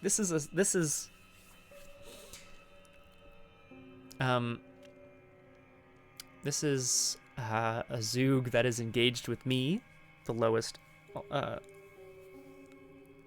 It's alert, swarming 1, but it only has 1 combat and 1 health per instance of Zoog. Move back to me. Now, do they do horror? They do horror. So what I could do is drag my ass into the Enchanted Woods, the Lost Woods, Storm of Spirits, and blow them all up. All of them at the same time. That'd be pretty slick. Now, the problem is Storm of Spirits says, if you reveal a bad stuff token, deal a damage to each investigator at your location. So, and then I would die. So we're not going to do that. We are... I mean, I guess I'm just going to fight this thing. I could also... gate box, but then they'd be here at the Enchanted Path. Ugh. No, I hate it. I have to fight them. 2-1. So stupid. Oh my god. Wow. Yeah, I don't know. Oh, maybe if I find Witten Green again.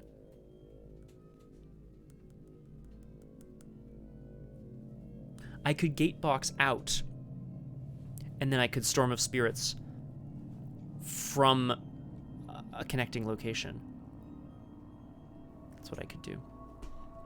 I could go into my Dream Gate and blow them up from there. That's stupid. What a stupid game. Oh boy. Let's consider. They deal horror. So you know what I'm gonna do actually? Here's what we're gonna do. Seeing, well, he barely saw them before they were upon him. More Zoogs, these with smaller teeth but longer tentacles. Hi, Crosshair, welcome back. Okay. No worries, Crosshair. He's going to take off running into the woods. I'm going to run up here to this Enchanted Woods location. This is the Fungal Forest. Because I moved while engaged with enemies, I take an attack of opportunity. They each deal a horror, so I take 2 horror. But I have 10 sanity because of the camera, so that's fine. The Fungal Forest. He traced his way by the grotesque fungi, which always seem better nourished as one approaches the dread circle. When your turn begins, if you're at this location, reveal a random token from the Chaos Bag. If you reveal a blah, take a damage and lose an action. Yeah, bacon, cheese, bacon. No crust. It's just a pile of bacon and cheese on a plate that's been heated, maybe with some marinara sauce. Who cares? Watch this, folks. This is going to be really fun. I'm going to hit Gatebox to dive into the horrible, to dive away from this horrible fungal forest. He basically, Luke runs off through the trees as these stealthy Zoogs dash after him, but of course he's one step ahead of the game, and he's going to pop out of existence and all the way over to Dreamgate. It does, Crosshair. It says when your turn begins. So thankfully we're good. Because like, good God, there's so many things I can't deal with. I'm gonna die. Kettle crust, bacon, cheese, garlic, banana peppers, red onions, arugula, tomatoes. Delicious. Coolian question, is this, are you ordering from a place that makes keto pizzas specifically, or is it like, you know, you're ordering from a place that does pizzas and you just kind of get all the stuff together? Or maybe you're making it yourself. That sounds delicious. Ooh, girl. That sounds so good. Okay, we leave the location, leaving the stealthy Zoogs behind. However, you're gonna love this. I'm gonna play Vantage Point, which is an event. Fast, play after a location enters play, like the Dream Box, Dream Gate. Until the end of the active investigator's turn, that location gets -1 shroud, so it has 0 shroud.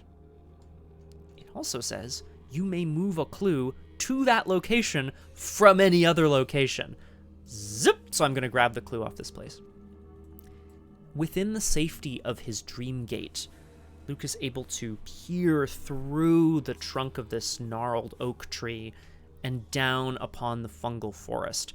From this vantage point, he is able to see that Concentric circles of fungus lead inwards towards a single stump.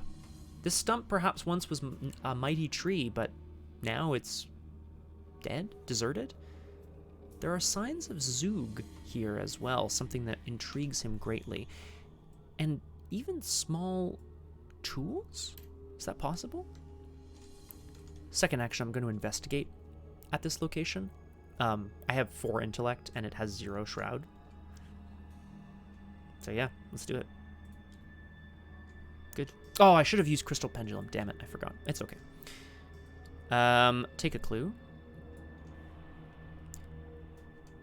Dreamgate will spit me back out onto the Enchanted Path at the end of my turn, so I don't need to waste an action moving. I think I'm going to... Oof. Is drawing a bad idea here? What if it's one of the bad stuff tokens? Actually, I know what those tokens are, so last action draw. This is, of course, my weakness. I knew it, but that's okay. Detached from reality. If Dreamgate Wondrous Journey is in play, flip it over. In either case, disengage from each enemy engaged with you and move to Dreamgate. So, spending time here at the Wondrous Journey has turned the Dreamgate into a pointless reality. Crosshair, I know you're going to love that. This is a 6 shroud, 0 clue location. Enemies can't enter Dreamgate. Investigators other than Luke can't enter Dreamgate. After you successfully investigate Dreamgate, flip it. It's no longer connected to anything, so you're stuck here. Forced, at the end of the investigation phase, set Dreamgate aside out of play. If Luke Robinson is here, move him to any revealed location, and he takes 2 horror. So, it's now the end of the investigation phase, which sucks. So I get spat out onto the road as I wanted to, but I take 2 horror in the process. Luke was able to rush off the path into the Fungal Forest, avoid the Zoogs, use his gatebox to find his way back to his Dreamgate. From there, observe the forest from above. But spending so much time observing the Dreamlands from here causes him to feel detached, somehow above it all, perhaps. And it's with the start that he realizes that he's been sitting there for hours, perhaps even days. Cool, I love it. I know we've talked keto before, but like, oh, god damn it! Okay, go enjoy your pizzas and your Indian food, you sons of guns. I actually made falafel mix earlier today, and we're frying them right now, so I'm pretty jazzed about that. Ooh! I'm trying to be more jazzed about it than pizza. Okay. Oh, jeez, sorry. Sorry, folks. That was probably really loud. Oh, you bastards. Pizza. Enemy phase. None of these enemies are hunters, which is great, so all the Zoogs just chill out in the Enchanted Woods. Upkeep brings us our last card of our deck, and we move to the Mythos phase, where we go to 16 out of 19 Doom. Can he make it? Survey says probably not. And we draw an encounter card. Lost in the Woods! Each investigator at an Enchanted Woods location. No, these are all the Enchanted Woods. They're all the ones around the edge, so I'm not there. So I don't have to do this, but it surges. Luke can see himself getting lost in the woods easily, but instead, he simply stays on the path for now. Well, this is exactly Crosshair. I only have 4 intellect, like, not bueno. Although I do have some abilities to get clues otherwise, that's good. Dreamlands Eclipse. Suddenly, darkness envelops the forest. Weirdly enough, despite how much time has passed, night never seemed to fall. It just seemed to always be like 2 or 3 o'clock in the afternoon.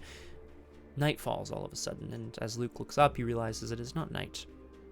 It is the eclipse of the sun. Put Dreamlands Eclipse into play next to the agenda deck. Whee! When you initiate an investigation, take a horror, or your location gets +2 shroud. Okay. Well. Okay. Investigation phase. We need 2 more clues. Luke needs to find a way to find out more about this place so that he can return to the path and continue along it. The Enchanted Woods. Whoop. Mythical Forest. As an additional cost for you to leave this location, choose and discard a card from your hand for each clue on this location. If I get the clue, nothing. Threading now the low phosphorescent aisles between those gigantic trunks, Carter made fluttering sounds in the manner of the Zoogs and listened now and then for responses. Something like that. This is the Mythical Forest. A wonderful, glorious place where Luke hopes to find more information out about the Zoogs, perhaps. Okay. It's a 4-shroud location. I have 4 intellect. Initiating an investigation here would either give me a horror, which I can take, or give it +2 shroud. I think a better bet, though, and this is absolutely wild, but I'm doing it. I'm gonna play Drawn to the Flame. Just so stupid. This game is so stupid. I've always loved this quote here. We live on a placid island of ignorance in the midst of black seas of infinity, and it was not meant that we should voyage far. This is the classic mystic, like, I need to know more, and you venture further out into the dark in order to learn more. The Mythical Forest seems inviting and bright and glorious, and as he moves further in, there is a cold shudder through the atmosphere. This card says, draw the top card of the encounter deck, then discover 2 clues at your location. I will only discover 1, but that's okay. It's probably not a Zoog. Now. This card has Swarming 1. Interestingly enough, I have no cards to give it. I might give it a card from my discard pile. I'm going to check. Now, thankfully, I still have Gatebox active. Thank goodness, because otherwise I would be furioso. Oh, all right. God damn it. I'm going to just look up Swarming, because that's a weird, it's a weird thing here. There are a pack of enemies. Place the top X cards of your deck face down underneath them.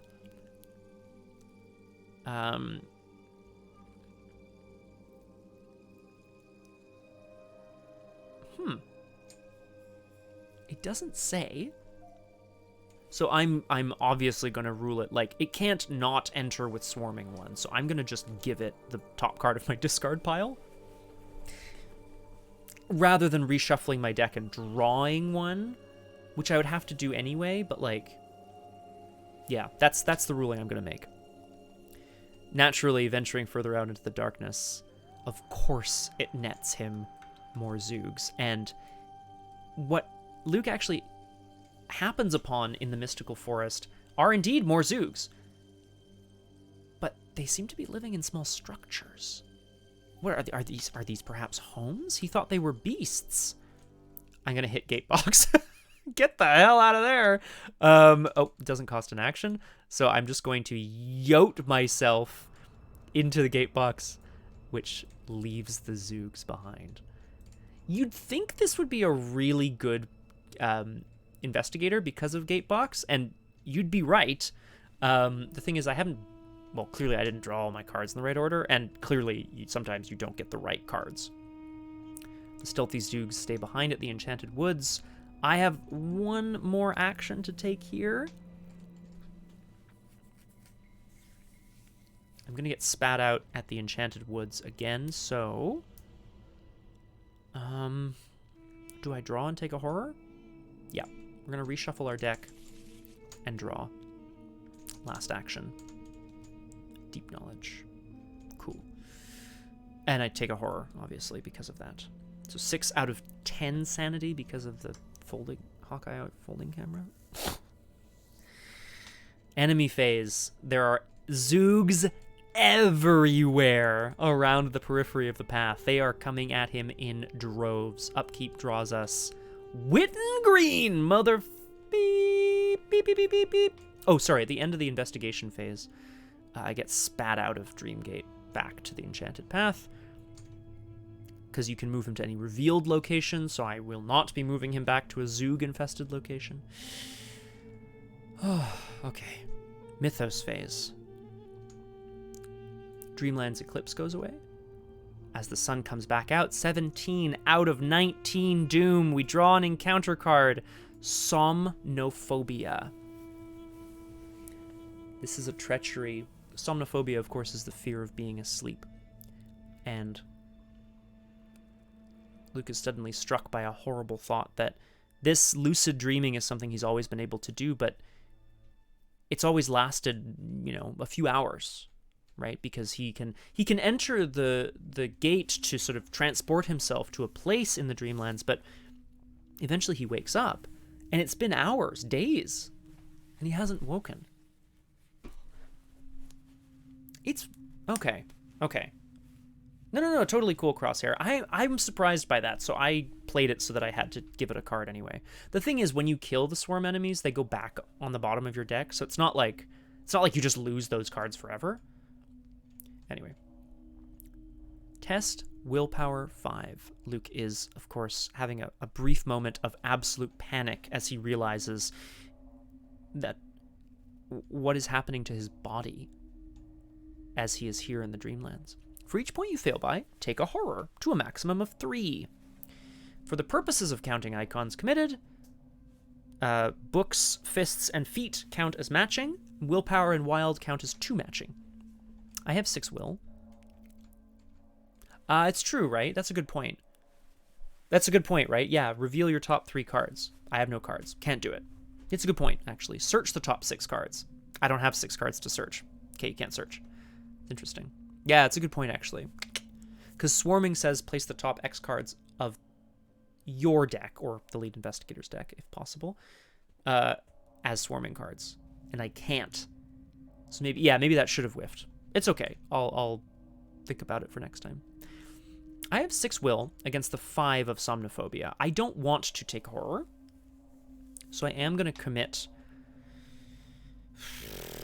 I'm going to commit Armageddon, because the fist counts as a matching icon for the purposes of this.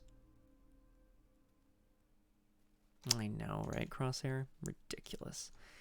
And I don't want to commit I'm going to commit Storm of Spirits as well, which gives me another matching, and then 2 more, so plus 4. So 10 to 5. I'll hit Crystal Pendulum, and I'll say I'm going to succeed or fail by 3. 10 to 5. 8 to 5 is succeed or fail by 3. So I will draw a card. Nice. The terror of not knowing what's happening to his waking body vanishes as Luke realizes there's nothing he can do.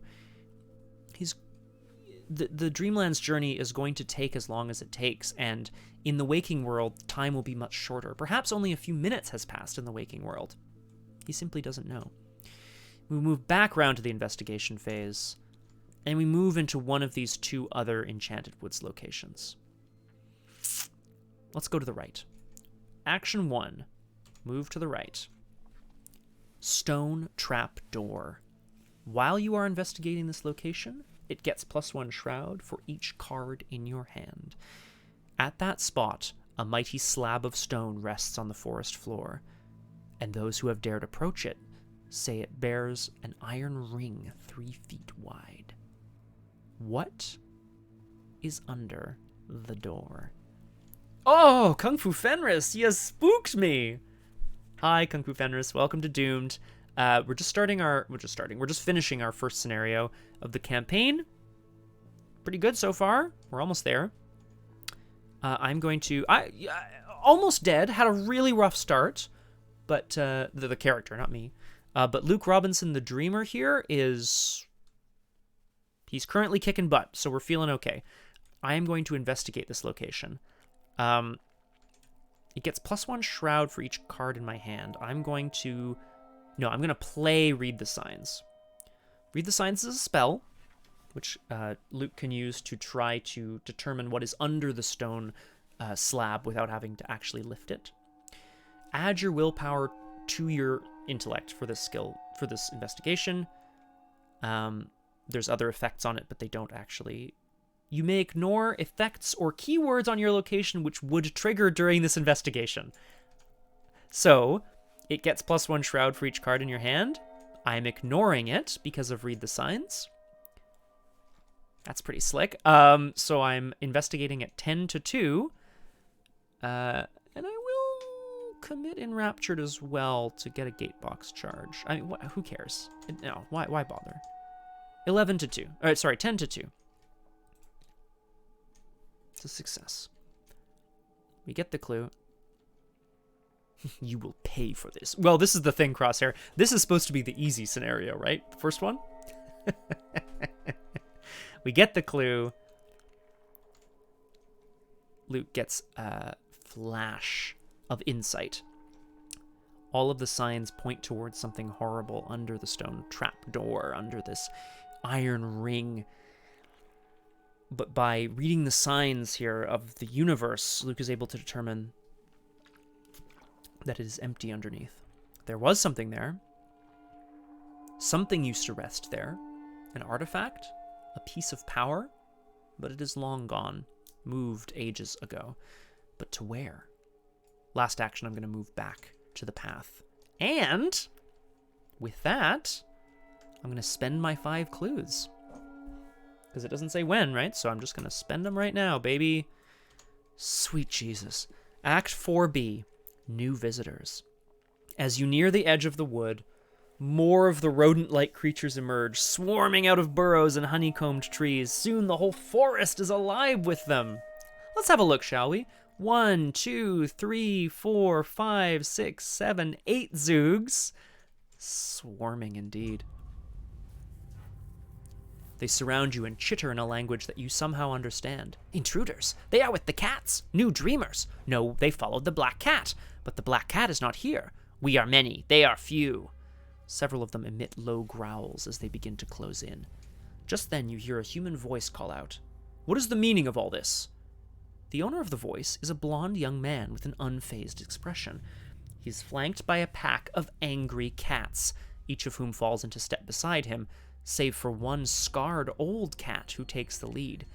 You realize that the man speaks not to you, but to the creatures all around you, who slink backward as they are scolded.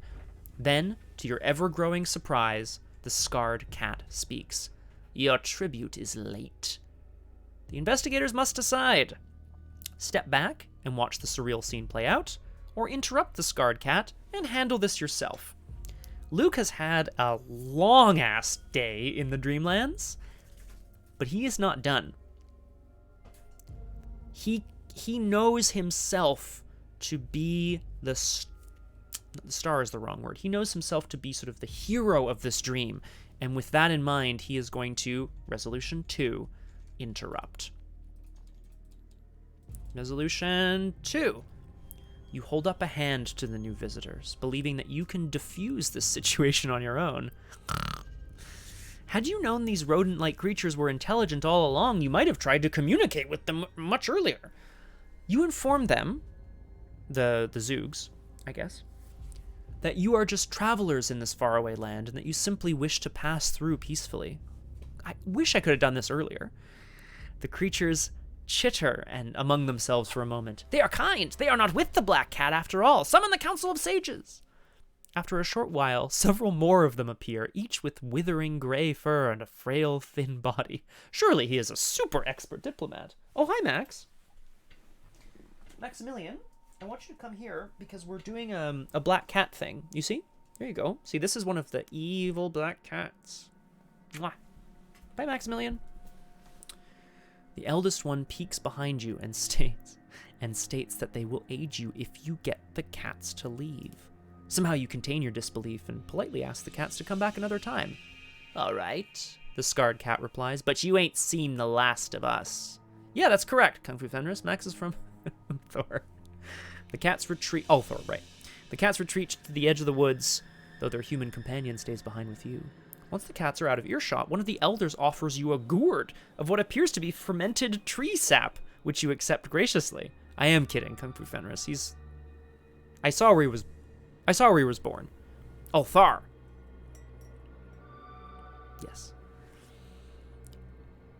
Is the wine of the moon tree. Oh, I'm sorry, this is the man. It is the wine of the moon tree, the man behind you explains quietly, stepping forward. The Zoogs do not give such gifts lightly. They are curious creatures, but not without wisdom. Now that you may speak freely with their elders, try asking them a question. They think... Moon tree wine, I'll fuck you right up. Uh, they know more of the dealings of this land than you might think. You describe the author Virgil Gray. Oh, damn. Kung Fu Fenris, that's wild. You describe the author Virgil Gray and ask the Zoogs if they have seen a man fitting that description pass through these woods. You add that he would have walked this path many times. A hush falls over the Zoogs, and some of them immediately depart into the deep foliage. We have met this human. One of the elders replies with a flutter just louder than a whisper. He often comes this way. He is kind but foolish. Take the road to Ulthar. You may meet him. Then it adds with a low growl, but beware the cat that follows him. All cats are liars, but the black cat especially. You thank the ancient Zoog for its wisdom and depart, without having to have killed any of them. Hooray. Led by the blonde man and his feline escort.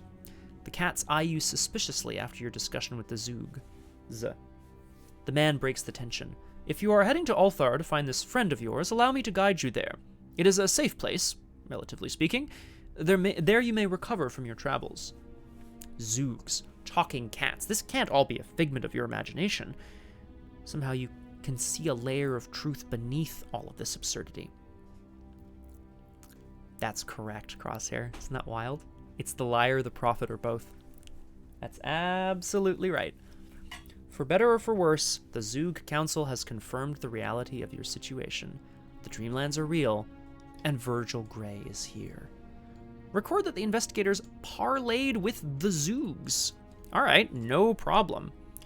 Luke, whoa, what the hell? Luke, parlayed with the Zoogs.